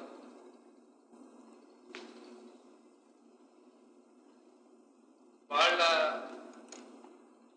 ప్రధానంగా ఏంటంటే అంతర్జాతీయంగా పెట్టుబడిదారీ వ్యవస్థలో ఉన్నటువంటి పెట్టుబడిదారీ కంపెనీలు కానీ, వాళ్ళ అవసరాలను ప్రధానంగా పెట్టుకున్నటువంటి సంస్థలు కానీ, వీళ్ళందరూ కూడా ఫేస్ చేసిన ప్రాబ్లం ఏంటంటే మార్కెట్ కన్స్ట్రక్షన్ చాలా బలంగా ఉంది. పాశ్చాత్య దేశాల్లో మార్కెట్ అనేది వాళ్ళ పెట్టుబడి ఎప్పుడు విపరీతంగా పోగొడుతుంది. మార్క్స్ విశ్లేషణ ముఖ్యమైన అంశం ఏంటంటే ఎంత వేగంగా అయితే పెట్టుబడి పోగొడుతుందో అంత వేగంగా ఇన్వెస్ట్మెంట్ ఆపర్చునిటీస్ పెరుగుతుంది. అది ముఖ్యమైన కాంట్రిబ్యూషన్ క్యాపిటల్ ఉంటుంది. అందువల్ల వాళ్ళకి ఎప్పటికప్పుడు కొత్త మార్కెట్ క్రియేట్ చేసుకుంటూ ఉంటుంది. కొత్త మార్కెట్ అంటే ప్రాదేశికంగా కొత్తగా కానక్కర్లేదు, అదే ప్రజల్లోనే కొత్త మార్కెట్ క్రియేట్ చేసుకోవచ్చు. ఇంతకాలం మారుతి కారు నడిపిన వాడికి ఇదేం కాదు, మన దగ్గర బ్రహ్మాండమైన కారు చెప్తారు. మారుతి కారు కారా ఇవాళ ఓపెన్ కారు కొనుక్కుంటే కాదు, కొత్త కొత్త కారు దొరికాలి. అట్లా కూడా మార్కెట్ పెంచుకోవచ్చు. కొత్త ప్రాంతాల్లో మార్కెట్ పెంచుకోవాలి. ఈ మార్కెట్ విస్తరణకు ఏది అడ్డం రాకూడదు అనేది ఇవాళ ఈ నూతన అంతర్జాతీయ ఆర్థిక పునర్వ్యవస్థీకరణలో ముఖ్యమైనటువంటి అంశం. కాబట్టి మార్కెటీకరణ, అన్ని విషయాలు మార్కెట్లోకి రావడం, అన్ని స్వేచ్ఛగా మార్కెట్లో అమ్ముడుపోవడం, దీనికి సబ్సిడీలు, ప్రభుత్వం సంక్షేమం కింద కొన్ని పనులు చేయడం, ఉదాహరణకు బట్టల ఉత్పత్తిలో కొన్ని చేనేత రంగానికి కేటాయించడం, కొన్ని రకాల ఉత్పత్తులు చేతులకే కేటాయించడం, ఈ రకమైన చర్యలన్నీ కూడా మార్కెటీకరణకు నష్టకరంగా ఉంటుంది. స్వేచ్ఛ వాణిజ్యం, స్వేచ్ఛ విపణి ఎంతగా పెరిగితే అంతగా ప్రపంచవ్యాప్తంగా విస్తరిస్తే అంతగా పెట్టుబడిదారీ వ్యవస్థ ఈ రోజు అంతర్జాతీయ సంక్షోభం పరిష్కారం అవుతుంది అనేది వాడతాం. ఆ ఫిలాసఫీలో భాగంగానే వాళ్ళు వీటిని వ్యతిరేకిస్తారు. అట్లాగే పెట్టుబడిదారీ వ్యవస్థ అనేది విస్తరించాలంటే ప్రతి పెట్టుబడిదారు తనకు ఎంత సాధ్యమైతే అంత అక్యుములేట్ చేస్తున్నారు. ఈ అక్యుములేషన్ కు కంపల్సరీ లెవీలు అడ్డం వస్తుంది. నాకు రైస్ మిల్ ఉంది, నేను వ్యాపారం చేస్తున్నాను అంటే నేను లెవీకి వెళ్తా, కంపల్సరీగా బియ్యం ఇవ్వాలని లేకుండా మొత్తం ఓపెన్ మార్కెట్ అమ్ముకుంటే లాభాలు ఎక్కువ వస్తాయి. అప్పుడు నేను క్యాపిటలిస్ట్ ఎదుగుతాను. ఇప్పుడు డబ్ల్యూటీఓ కానీ, గ్యాట్ కానీ, ఐఎంఎఫ్ కానీ, వరల్డ్ బ్యాంక్ కానీ వీళ్ళ దృష్టిలో ఏంటంటే ఈ రకంగా పెట్టుబడిదారుల అక్యుములేషన్ ద్వారా ఎదగడం అనేది ఆర్థిక విధానానికి అది ప్రధానమైన చోదక శక్తి, అది యూస్ఫుల్. దానికి ఈ కంపల్సరీ లెవీలు, సబ్సిడీలు అన్నీ కూడా అడ్డం వస్తాయి. ఆ రకమైన ఆలోచన కూడా కార్యక్రమాలు ఏమాత్రం కనీసం చేపట్టిన దుస్థితికి ఎందుకు దిగజారింది? ఈ ఆర్థిక దివాళా కారణం దుస్థితికి దిగజారింది అని అనుకోవాలా, లేదా వాళ్ళకి అభ్యంతరం లేకుండానే తిరిగి వచ్చారా అనుకోవాలా అనేది కూడా కొంచెం అంటే 1950s నుంచి వీడు అనుసరించిన ఆర్థిక విధానాలు మొత్తం విశ్లేషించాల్సిన అవసరం ఏర్పడుతుంది. ఒక కోణం నుంచి చూస్తే ఎట్లా అర్థం చేసుకోవచ్చు అంటే ఇక్కడ పెట్టుబడిదారులకు ఆర్థిక వ్యవస్థ తమ చేతుల్లో తీసుకొని డెవలప్ చేయడానికి కావాల్సినంత క్యాపిటల్ లేని దశలో వాళ్ళు ప్రభుత్వ బాధ్యత అనే దాన్ని వాళ్ళు కూడా ఒప్పుకున్నారు. దాంట్లో భాగంగానే ప్రభుత్వానికి ఉండే డెవలప్మెంట్ అనే రెస్పాన్సిబిలిటీ, సంక్షేమ రెస్పాన్సిబిలిటీ రెండు కూడా ఒప్పుకున్నారు. ఆ క్రమంలోనే ప్రభుత్వం ఆ బాధ్యత నిర్వహించే క్రమంలోనే వీళ్ళు బలపడ్డారు, వీళ్ళు సంపాదించుకున్నారు బాగా. ఈ 50 ఏళ్ల ప్రణాళికాబద్ధమైన ప్రగతి సాధించిన ముఖ్యమైన వాటిలో ఒకటి ఏంటంటే పెట్టుబడిదారులు బాగా పెంచారు. మనకేం చేయలేదని కాదు, కానీ పెట్టుబడిదారులు మాత్రం బాగా పెంచారు. వాళ్ళు బాగా పెరిగి ఈ రోజు ప్రభుత్వం అవసరం లేకుండా మేమే నడుపుకోగలం అనుకుంటారు కాబట్టి వాళ్ళే నిర్ణయించుకున్నారు అనేది ఒక వాస్తవికమైన విశ్లేషణ. అట్లా అర్థం చేసుకోవచ్చు. ఇంకొకటి కూడా బహుశా నేను అనుకుంటాను, ప్రజా ఉద్యమాల మొలకెత్త కూడా ఒక కారణం. మన వైపు నుంచి చూసుకున్నప్పుడు సెల్ఫ్ క్రిటికల్ గా చూసుకుంటే సంక్షేమం అనే దాన్ని పట్టించుకోకుండా కూడా పరిపాలన చేయొచ్చు, ఏం పర్వాలేదు అనే స్థితికి రావడానికి కూడా ప్రజా ఉద్యమాల మొలకెత్తే కాదు. దానికి ప్రజల ఆసక్తి చాలా ఉంది, స్థానికంగా ప్రతిఘటన కూడా చాలా ఉంది. కానీ ఇది ఒక బలమైనటువంటి రాజకీయ శక్తిగా ప్రభుత్వానికి ఈరోజు కనబడదు. అట్లా కనబడితే సంక్షేమ బాధ్యతలు మొత్తంగా వదిలిపెట్టేసి ఇబ్బంది వస్తుందేమో అంటే వాడు ఫీల్ అయి ఉందేమో. అట్లా అనుకోకపోవడం కూడా ఇది కూడా ఒక కారణం ఏమో. ఇప్పుడు మన దేశంలో ఉండే పెట్టుబడిదారి వ్యవస్థ అయినా, పెట్టుబడిదారులైనా, ప్రభుత్వ పెట్టుబడిదారి కార్యకలాపాలైనా సొంత ఇనిషియేటివ్ మీద ఎదగడానికి సిద్ధంగా లేరు. సిద్ధంగా లేరంటే వాళ్ళ స్వభావమే. పాశ్చాత్య మల్టీనేషనల్ కార్పొరేషన్స్ తో ప్రపంచ బ్యాంక్ లింక్ పెట్టుకొని both finance and technology, capital and technology import చేసుకుంటూ డెవలప్ అయ్యే దీంట్లో ఉన్నారు. అప్పుడు ఏమవుతుందంటే తప్పనిసరిగా వాళ్ళ టర్మ్స్ ని ఆమోదించాల్సిన అవసరం ఏర్పడుతుంది. వాళ్ళ టర్మ్స్ కారణం నేను ఇంతకుముందు చెప్పాను, వాళ్ళకి ఏం కావాలంటే ప్రపంచవ్యాప్తంగా అన్రెస్ట్రిక్టెడ్ మార్కెట్ పెడతాం. ఆ టర్మ్స్ లో వాళ్ళు ఉన్నారు, వీళ్ళు ఆ టర్మ్స్ తో వాళ్ళతో లింక్స్ పెట్టుకొని తద్వారా తాము డెవలప్ అయ్యే ఆలోచన చేస్తారు. కాబట్టి ఆ రకమైన లింకేజ్ వల్ల కూడా వీళ్ళకి ఆసక్తి లేదు ఇవాళ సంక్షేమ కార్యక్రమాలు వస్తాయి. సాగించడం ద్వారా సంపాదించే రెవెన్యూ, ప్రభుత్వానికి రెవెన్యూ మార్గాలు లేవా అనేది ప్రధానంగా మనం అడుగుతున్న ప్రశ్న. దానికి నేతం అనేది సంపద ఎంత ఉంది సమాజంలో, ఎవరెవరి చేతిలో ఉంది, ఎవరెవరి చేతిలో ఉన్న ఈ సంపదలో ఎంత ప్రభుత్వం తాను తీసుకోవడానికి ప్రయత్నం చేస్తూ ఉంది. ఇప్పుడున్నటువంటి ఇన్కమ్ ట్యాక్స్ లేదా వెల్త్ ట్యాక్స్ చట్టాల ద్వారా ఎంత తీసుకోవచ్చు, కొత్తగా చట్టాలు ఏ విధంగా తెలుస్తాయి, స్పెసిఫిక్ గా ఒక సెస్ వేస్తుంది. నేను చెప్పినట్టుగా ఆదేశిక సూత్రాల అమలు కోసం ప్రభుత్వం ఏ ఫైనాన్షియల్ ఫిస్కల్ చర్యలు చేపట్టినా దానికి చట్టం అడ్డం రాదు, రాజ్యాంగం అడ్డం రాదు. ఆదేశ సూత్రాలు ఒకటి మలేషియా. కాబట్టి ఇది ఒక ఆదేశ సూత్రం కాబట్టి దీన్ని అమలు చేయడం కోసమే ప్రత్యేకించి ఒక సెస్ వసూలు చేస్తుంది. ప్రత్యేకించి సంవత్సరానికి 5 లక్షల కంటే ఎక్కువ ఆదాయం ఉండే వాళ్ళందరూ కూడా అదనపు ఆదాయం మీద 5% ప్రభుత్వానికి ఇవ్వాలి. Only to compensate for loss of excise revenue అని యాక్ట్ పాస్ చేసేదానికి ఏమి అంటారు, ఏ రాజ్యాంగం అంటారో ఏ కోట ఎందుకు చేయడం లేదు. కాబట్టి మద్యం తాగి మీరు పైసలు కడితేనే ప్రభుత్వం నడుస్తుందని చాలా ఘోరమైనటువంటి అది వాళ్ళు సాగించుకోగలగడానికి కారణం. నేను కూడా సమాజంలో నైతిక విలువల పత్రం ఎక్కడ దాకా పోయింది అంటే సిగ్గు లేకుండా వాళ్ళు మాట్లాడరు, సిగ్గు లేకుండా ఓపెన్ గా మాట్లాడుతున్నారు. ప్రొహిబిషన్ విఫలమైందని వాళ్ళే అనగలుగుతున్నారు. మంత్రులే అంటారు, పొద్దున నేనేం అనలేదంటారు, వాళ్ళే ఒప్పుకుంటారు. చిత్తూరు జిల్లాలో రామమూర్తి నాయుడు చంద్రబాబు నాయుడు టౌన్, ఈయన కుప్పం ఎమ్మెల్యే, చంద్రగిరి ఎమ్మెల్యే. చిత్తూరుకు కర్ణాటక బార్డర్ ఉంది, తమిళనాడు బార్డర్, బ్రహ్మాండంగా ఫ్లో వస్తుంది. కొండలు ఉన్నాయి, గుట్టలు ఉన్నాయి, అక్కడ కాపుతారు కాదు. ఈ ఇండియన్ మేడ్ లిక్కర్ నుంచి ఇండియన్ మేడ్ ఫారెన్ లిక్కర్ దాకా మొత్తం రాకుంటారు. చిత్తూరు జిల్లా అందరికీ తెలిసే వాస్తవం. చంద్రబాబు ఏమంటాడు, రుజువు చేస్తే రాజీనామా చేస్తాడు. రుజువు చేయాలి, ఏం చేయాలి? చట్టం ఏదులో ఉంది, అధికారులు ఉందేలా ఇస్తున్నావు, అమలు చేయవచ్చాడు. మేము రుజువు చేయాలా? ఇంత సిగ్గు లేకుండా మనం మాట్లాడగలుగుతున్నారంటే, సిగ్గు లేకుండా మీరు తాగకపోతే మీరు పైసలు కట్టకపోతే ప్రభుత్వం నడపలేము అనగలుగుతున్నారంటే మరి మనం ఏ విషయంలో సరిపెట్టడం చాలా ముఖ్యం. కాబట్టి సమాజంలో నైతిక విలువల పత్రం ఎంత దూరం పోయింది అంటే ఈ మాట అని మనం పోగలుగుతున్నామో మనం అడగలుగుతున్నారు. మనం ఆ నైతిక విలువలు నిలబెట్టలేకపోతున్నాం. ఇంత అనైతికంగా ప్రభుత్వం మాట్లాడగలుగుతుంది, మాట్లాడడానికి వీలు లేదు అనే ఒక సాంస్కృతిక వాతావరణాన్ని మనం నిలబెట్టలేకపోతున్నాం. మనకి దాన్ని వాడు పూర్తి వాడు రెవెన్యూ వ్యయమా, మూలధన వ్యయమా, ఏ వ్యయం ప్రజా సంక్షేమానికి అవసరం అంటే ప్రజా సంక్షేమ వ్యయాన్ని రెవెన్యూ వ్యయంలో లెక్క పెడతారు. క్యాపిటల్ ఎక్స్పెండిచర్ లెక్క పెట్టి రెవెన్యూ ఎక్స్పెండిచర్ లెక్క పెడతారు. ఎక్కువగా అంటే ఇవాళ బడ్జెట్ వచ్చినట్టు చూడండి, చూస్తే మనకు ఐడియా వస్తుంది. సమస్య క్వాంటం మీద ముఖ్యం కాదు, ఎంత దేనికి కేటాయిస్తారు అంటే ఉదాహరణకు ఇన్ఫ్రాస్ట్రక్చర్ కు రోడ్లకు కేటాయించినంత వేల కోట్ల రూపాయల సంక్షేమం అవసరం కాకపోవచ్చు. ఎంత అవసరం అంచనా వేసి అంత ఖర్చు పెడతారా లేదా?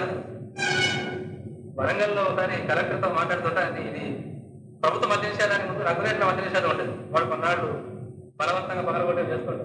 అప్పుడు కలెక్టర్తో మాట్లాడుతుంటే ఆయన మాట అన్నాడు, డోర్దార్ అన్నాడు, సోషల్ వెల్ఫేర్ కింద మేము పెట్టే ఖర్చు అంతా కూడా సారా రెవెన్యూ పెట్టి తక్కువ.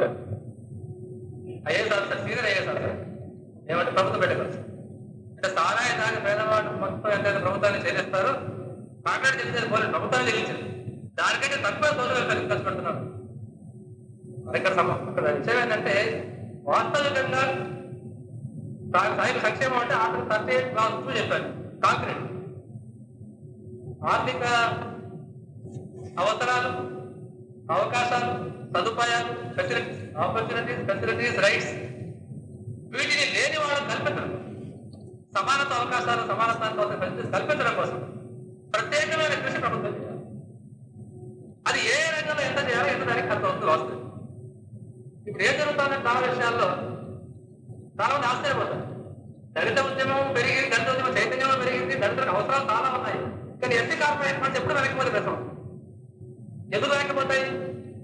ఎక్కువ ఏం చేస్తున్నారు? SC corporation, BC welfare corporation అయినా మేము 30% ఇస్తాము, 60% బ్యాంకులో తీసుకోండి. ఆ బ్యాంకులకు ఏం చేస్తున్నారు? వేరే విధానం. బ్యాంకులో కూడా విధానం ఏంటి?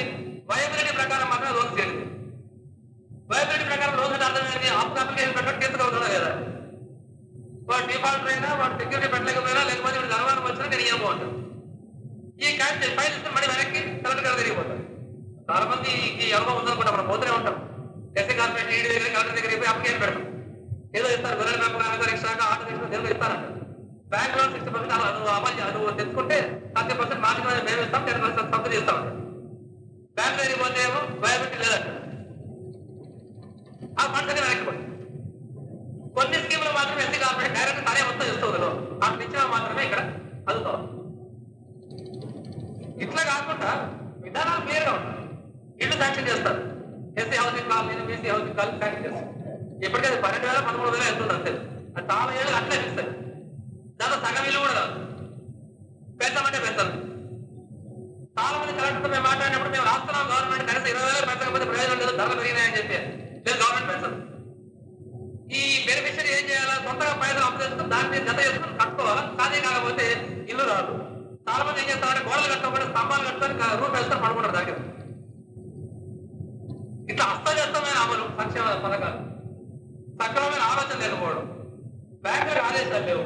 సంక్షేమ పథకాలు లోన్స్ వచ్చేప్పటికి వయబిలిటీ చూడకూడదు, బ్యాంకులకు ఆదేశం ఉండాలి కదా. బ్యాంకులకు ఏం చేస్తా ఉన్నారు? డెవలప్మెంట్ కమిటీ సిఫార్సుల ప్రకారం బ్యాంకులకు ఏమో viability only criteria for giving loans అని చెప్పి వాళ్ళకట్టు.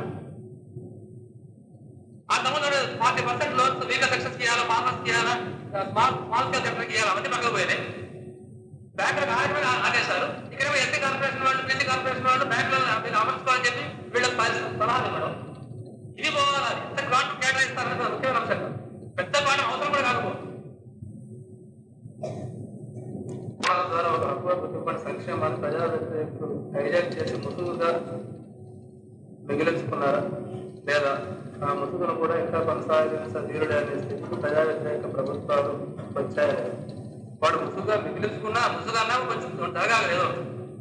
ముసుగు కూడా ఒక ఆచ్ఛాదనే కాదు. ఇప్పుడు ఆ ముసుగు కూడా మా పొద్దునే అంటారు ఓపెన్ గా, పబ్లిక్ గా.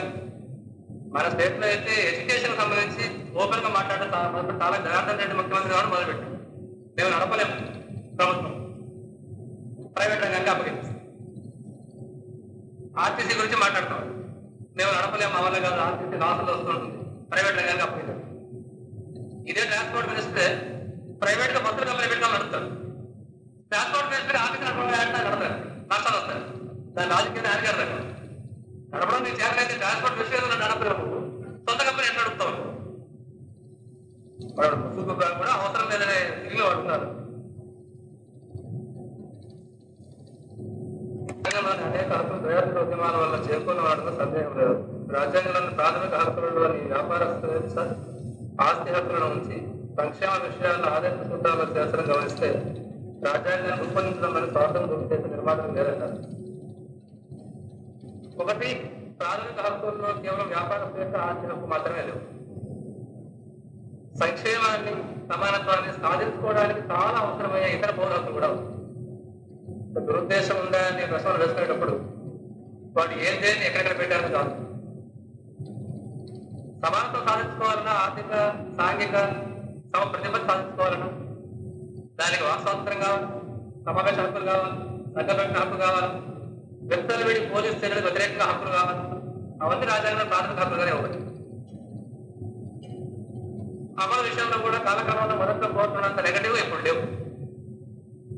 ఉత్తరం రాష్ట్రం టెలిగ్రామ్ ఇచ్చినా సరే వెంటనే స్పందించి మ్యాజిస్ట్రేట్ పోలీస్ స్టేషన్ చెక్ చేయమని మనకి ఇప్పుడు చీఫ్ జస్టిస్ ప్రభాశంకర్ కృష్ణ గారు ఆపణ చేస్తున్నారు. అవన్నీ ఉంచడం అని ఎవరు దృష్టిలో పెట్టుకోవాలి. రెండవది, కొన్ని సంక్షేమ చర్యలు అంటే సంక్షేమ చర్యలు నేను ఆర్థిక సాంఘిక రాజకీయ సమానత్వం దృష్టిలోనే వ్యాఖ్యానిస్తున్నాను, కాపాడడం అనే సెన్స్లో. ఆ కొన్ని సంక్షేమ హక్కులను ప్రాథమిక హక్కులనే పెట్టాను. నేను ప్రస్తావించలేదు ఎందుకంటే నేను సాయంత్రం మాట్లాడాలి కాబట్టి. కుల వివక్షతకు వ్యతిరేకమైన హక్కులన్నీ కూడా, స్త్రీ పురుష వ్యక్తి వివక్ష వ్యతిరేకమైన హక్కులన్నీ కూడా ప్రాథమిక హక్కు జాగ్రత్త.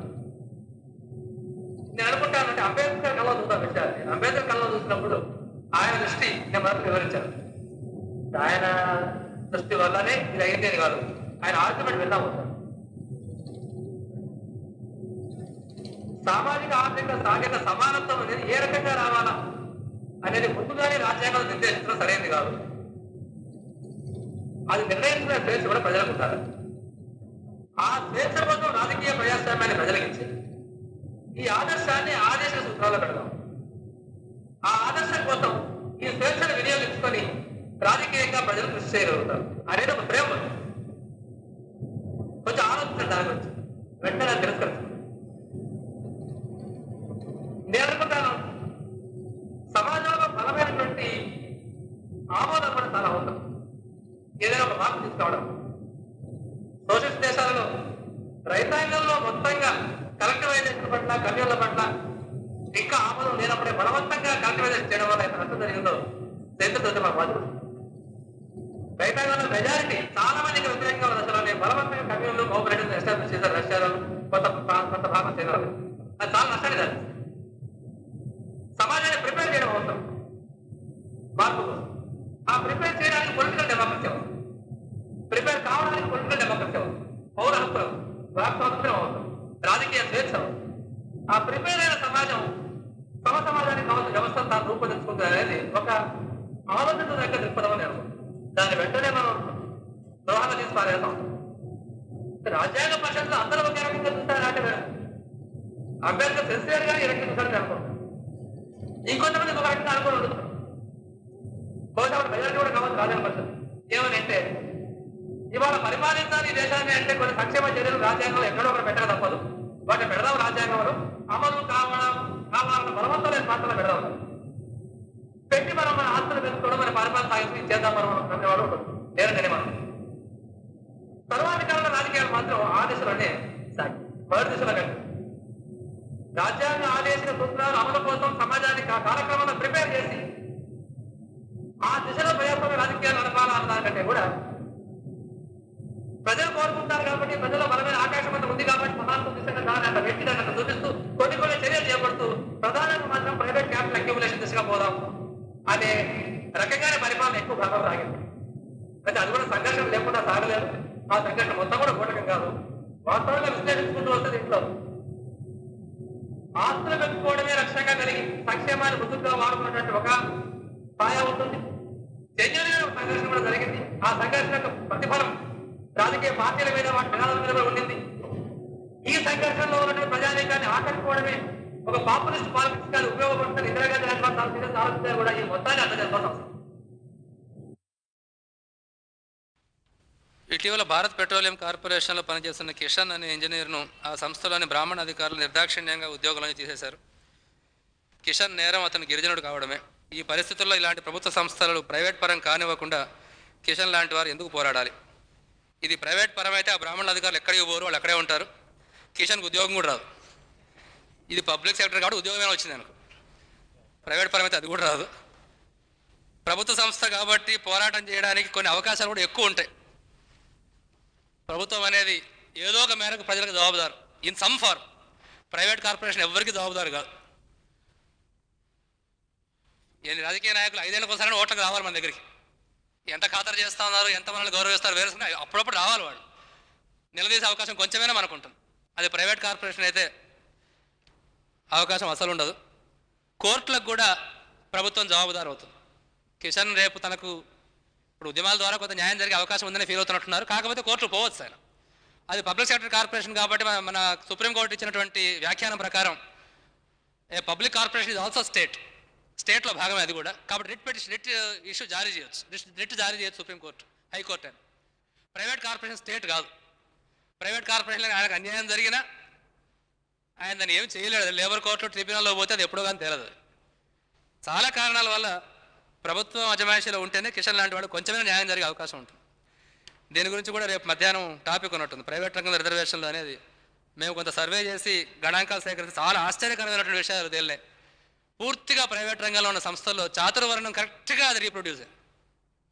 పై స్థాయిలో బ్రాహ్మణులు మాత్రమే, కొంచెం కింది స్థాయిలో పై కులాల శూద్రులు, మధ్యలో బీసీలు, చపరాసీలు, ఎస్సీలు కరెక్ట్గా చాతుర్వర్ణం మొత్తం రీక్రియేట్ అయ్యింది ప్రైవేట్ రంగంలో. కాబట్టి దాంట్లో కిషన్ పంపించే ప్రయత్నం చేయొద్దు. ఎలా సాగుతోంది పర్మనెంట్ లేబర్?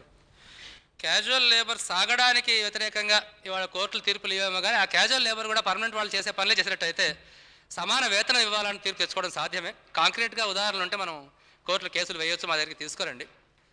క్యాజువలైజేషన్ కాంట్రాక్ట్ లేబర్ని పెట్టడం అనే దానికి వ్యతిరేకంగా కోర్టులు గట్టిగా తీర్పు ఇవ్వడం లేదు. చాలా వరకు ప్రభుత్వంతో కోర్టులు కూడా కలిసిపోతున్నాయి ఈ విషయంలో. కానీ చేసే పని ఒకటే అయితే పర్మనెంట్ కార్మికులకు ఎంత ఇస్తారో క్యాజువల్కు అంతే ఇవ్వాలని తీర్పు మాత్రం సాధ్యం అవుతుంది. మీరు కాంక్రీట్గా ఎగ్జాంపుల్స్ ఉంటే ఇవ్వండి, కోర్టుకు పోవచ్చు. ఈ మధ్య కోర్టులు హక్కుల పరిధిని విస్తృతంగా అర్థం చేసుకోవడం, స్కాముల విషయంలో యాక్టివ్గా ఆదేశాలు ఇవ్వడం లాంటి మంచి పనులు చేస్తున్నాయి కదా. ఇంతకు ముందు ఇట్లాగే ఉండేదా? మారితే ఎందుకు మారింది? ఎమర్జెన్సీకి పూర్వం, ఎమర్జెన్సీకి తర్వాత అనేది ఒక గీటురాయిగా చెప్పుకోవచ్చు మన దేశంలో కోర్టులకు సంబంధించి. ఇప్పుడు కూడా జ్యుడిషియల్ యాక్టివిజం ఉంది అంటే కొన్ని విషయాలు మాత్రమే ఉంది. రాజ్య భద్రతకు సంబంధించిన చాలా ప్రాథమికమైన విషయాలు మాత్రం కోర్టులు ఇప్పటికీ మాట్లాడాలి. ఇప్పుడు ఉదాహరణకు armed forces special powers act అని ఒక చట్టం, అది నాగాల్యాండ్, మణిపూర్, మిజోరం, కాశ్మీర్, కొంతకాలం పంజాబ్ అక్కడ అమల్లో ఉండేది. దాని కింద హవాల్దార్ ర్యాంక్ ఉన్నటువంటి ఆర్మీ సిబ్బంది ఎవడైనా అనుమానం మీద ఎవరినైనా కాల్చిపారేయచ్చు, దానికి ఏమీ వివరణ అవసరం లేదు. అట్లాగా మన దగ్గర కలుషిత ప్రాంతాల చట్టం అని చెప్పి చట్టం ఒకటి ఉంది, చాలా కాలం అమల్లో ఉండేది. ఇప్పుడైతే నోటిఫికేషన్ నిద్ర అయిపోయింది, ఎప్పుడైనా పెట్టొచ్చు అంటారు మళ్ళీ. దాని కింద ఏఎస్ఐ, అసిస్టెంట్ ఎస్ఐ కంటే పైన ఉండే అధికారి ఎవరైనా సరే అనుమానం మీద ఎవరైనా కాల్చిపారేయచ్చు. అప్పుడు ఎన్కౌంటర్ కథ కూడా అలాల్సిన అవసరం లేదు. వాళ్ళు సంచరిస్తున్నారు, మేము సంచరిస్తున్నాం, వాళ్ళు కాల్చారు, మేము కాల్చారు, ఏదో అవసరం నేను కాల్చేసినాను అని ఇచ్చేసి పేపర్. అప్పుడు వీటి మీద సుప్రీంకోర్టులో పిటిషన్లు 10 ఏళ్లుగా, 12 ఏళ్లుగా, 15 ఏళ్లుగా పెండింగ్ ఉన్నాయి. సుప్రీంకోర్టు తీర్పు ఇవ్వడం లేదు. అక్కడ జ్యుడిషియల్ యాక్టివిజం ఏమి ఉండడం లేదు. అసలు లేదని కాదు, కొన్ని విషయాలు వాళ్ళు ప్రదర్శిస్తున్నారు. ముఖ్యంగా ఏంటంటే ఏ కేసుల్లో ఏ తీర్పు ఇస్తున్నారు అనే దానికంటే కూడా ప్రిన్సిపల్స్ కొన్ని ఎస్టాబ్లిష్ చేస్తూ వస్తున్నారు. ఎమర్జెన్సీ తర్వాత చాలా మంచి ప్రిన్సిపల్స్ ఎస్టాబ్లిష్ చేస్తూ వచ్చారు. అది మంచి మార్పే. ఇది ప్రధానంగా ఎమర్జెన్సీ తర్వాత వచ్చిన మార్పు. కొంతమేర నేను కూడా ఎమర్జెన్సీ అనుభవం, అంతకుముందు కోర్టుల్లో ఉన్నటువంటి అభ్యుదయవాదులు కూడా ఇందిరాగాంధీ ఫ్రేమ్వర్క్ను యాక్సెప్ట్ చేసిన అభ్యుదయవాదులు. కృష్ణయ్య కానీ, భగవతి కానీ, చిన్నప్పరెడ్డి కానీ, ఇందిరాగాంధీ, ఆమెకు అనుబంధంగా సిపిఐ, వీళ్ళ ఫ్రేమ్వర్క్. ఆ ఫ్రేమ్వర్క్ ఏంటి అంటే హక్కులు సంక్షేమానికి శత్రువులు. కాబట్టి హక్కులను అడ్డం పెట్టుకొని సంక్షేమానికి అడ్డం పడతారు. కాబట్టి పేద ప్రజల మంచి కోసమే ప్రాథమిక హక్కులను పక్కన పెట్టాలా అనే ఒక చాలా తప్పుడు వైఖరి ఒకటి అప్పట్లో చాలా బలంగా ఉండేది. కోర్టులు కూడా దాని ప్రకారమే వ్యాఖ్యానించేవి. ఎమర్జెన్సీలో ఏమర్థమైంది అంటే పేద ప్రజల సంక్షేమంతో ఏమీ సంబంధం లేకుండా హక్కులను ఎంత క్రూరంగా హరించవచ్చని అర్థమైంది. ప్రజల్లో కూడా చైతన్యం చాలా పెరిగింది. ఆ కారణంగా ఇదొక ముఖ్యమైన కారణం అని అనుకుంటాను సుప్రీంకోర్టు వైఖరి కొంత మార్చుకోవడానికి. ఇతర కారణాలు అంటే చాలా మార్పులు సమాజంలో మనం చూస్తున్నాము. ఒకటి ఏంటంటే రాజకీయ వ్యవస్థ పట్ల విశ్వాసం చాలా వరకు పోయింది. 1965, 66, 70, 75 ఆ కాలం వరకు కొంత విశ్వాసం ఉండేది ప్రజల్లో కానీ, మేధావుల్లో అయినా, జడ్జిల్లో అయినా. ఇవాళ రాజకీయ వ్యవస్థను ఎవరు నమ్ముకోవడం లేదు, రాజకీయ నాయకుల మీద ఎవరికీ నమ్మకం లేదు. అప్పుడు ఏమవుతుంది అంటే కొంతవరకైనా మేలు చేయవలసింది న్యాయ వ్యవస్థ, పత్రికా రంగం. ఇవి రెండు కూడా పత్రికా రంగం మీద, న్యాయ వ్యవస్థ మీద కొంత ప్రజల్లో గురి పెరగడం, ఆ రంగాల్లో కొంత ఆత్మవిశ్వాసం పెరగడము, తమ విధి గురించి, తమ డ్యూటీ గురించి కొంత ఆలోచన పెరగడం కూడా జరిగింది. అది బహుశా పాజిటివ్ ఆలోచన అనుకోవచ్చు. అది కూడా కొంత దోహదం చేసింది. సరే, కొంత కుట్రపూరితంగా చేస్తున్నారు అని ఆలోచిస్తే రాజకీయ వ్యవస్థకు లెజిటిమసీ పోయింది, బ్యూరోక్రసీకి లెజిటిమసీ పోయింది. మొత్తంగా వ్యవస్థకు లెజిటిమసీ పోకుండా ఉండాలంటే పత్రికా రంగం, న్యాయ వ్యవస్థ కొంతైనా చేయాలి కదా అని చేస్తున్నారనే వాదన కూడా ఉంది. అంత కూర్చొని కుట్ర చేసేవాళ్ళు ఎవరు ఉన్నారని అనుకోను, కానీ ఆ రకమైన ఆలోచన కూడా ఉంటే ఉండొచ్చు. మన కేంద్ర రాష్ట్ర ప్రభుత్వాలు సంక్షేమాన్ని గత 50 సంవత్సరాలుగా అమలు చేశాయా? అసలే చేయలేదు అనడం సాధ్యమవుతుంది. కొంత జరిగింది. ఎటొచ్చి ఏంటంటే దాన్ని ఒక ప్రధానమైన బాధ్యతగా తీసుకోకుండా ఒత్తిడి వచ్చినప్పుడు ఒత్తిడి వచ్చిన మేరకు అమలు చేయడం, ఆ ఒత్తిడి ఉండదు అనుకున్నప్పుడు దాన్ని నీరుగార్చడం, చాలా తక్కువ కేటాయింపులు ఇవ్వడం, చాలా బ్యూరోక్రాటిక్గా అమలు చేయడం. నేను కూడా సంక్షేమ పథకాల అమల్లో ముఖ్యమైన సమస్య చాలా బ్యూరోక్రాటిక్గా వాటిని అమలు చేయడం. ప్రభుత్వ డిపార్ట్మెంట్ల ద్వారా వచ్చే సంక్షేమం ఏదైనా పొందాలని ప్రయత్నం చేసే వాళ్ళందరికీ అనుభవమే. చిన్న గుమాస్తా అటెండర్ దగ్గర నుంచి ఐఏఎస్ ఆఫీసర్ దాకా ఎన్ని రకాలుగా ఇబ్బందులు పెడతారనేది. ఆ రకమైన లోపాలు చాలా ఉన్నాయి, కానీ అసలే అమలు చేయలేదు అనడం సాధ్యం కాదు. ప్రస్తుత ప్రభుత్వాలు మాటల సంక్షేమం, ఆచరణ అత్యంత క్రూరమైన నిర్బంధాన్ని, అణచివేతను అమలు చేస్తున్నాయి. ఇలా ఎందుకు జరుగుతుంది? అది ఎందుకు జరుగుతుంది అనేది కొంతవరకు ఇంతకుముందు చెప్పడం జరిగింది. ప్రస్తుతం మాత్రం వాళ్ళు సంక్షేమ బాధ్యత అనేది పూర్తిగా పక్కన పెట్టే దిశలోనే పోతున్నారు. కొంత అమలు చేసినా చాలా లిమిటెడ్గా మాత్రమే చేస్తారు. ప్రపంచ బ్యాంకు, IMF వీళ్ళ ఆలోచన కూడా ఏంటంటే ప్రభుత్వం సంక్షేమాన్ని అమలు చేసే ప్రయత్నం చేయకుండా దాన్ని కూడా ఈ వాలంటరీ సెక్టర్కి వదిలిపెట్టాలని. ఈ వాలంటరీ సెక్టర్కి అవసరమైనటువంటి ఫండ్స్ కూడా మళ్ళీ విదేశాల నుంచే వస్తాయి. వాళ్ళ ద్వారా ప్రభుత్వం సంక్షేమ చర్యలు అమలు చేసుకుంటూ పోవాలా. ప్రభుత్వం అనేది పెట్టుబడిదారులకు అవసరమైన infrastructural development, law and order maintenance, ఈ 2 పనులు చేయాలా అని. అది మన పాలకులు కూడా చాలా హాయిగా ఉంది. ఎందుకంటే వీళ్ళు ఖర్చు లేదు కదా. ఏదో వాలంటరీ ఆర్గనైజేషన్ జర్మనీ నుంచి, హాలాండ్ నుంచి, ఎక్కడి నుంచి పైసలు వస్తాయి. వాళ్ళు ఇల్లు కట్టిస్తామంటారు, ఇంకోటి చేస్తాం, మరొకటి చేస్తామంటారు, శిక్షణ ఇస్తామంటారు, కుటుంబిషన్ ఇస్తామంటారు, వాళ్ళ వ్యాపారం వాళ్ళు చేస్తూ ఉంటారు. సంక్షేమం జరిగినట్టే ఉంటుంది. గవర్నమెంట్ ఖర్చు ఏమీ ఉండదు, రాజకీయ నాయకులకు రెస్పాన్సిబిలిటీ ఏమి ఉండదు. వాళ్ళు ఏం చేయొచ్చు అంటే పెట్టుబడిదారులకు అవసరమైన infrastructure, law and order maintenance, దాంట్లో కమిషన్లు, భోజనం చేయొచ్చు. వాళ్ళకి హాయిగా ఉంది.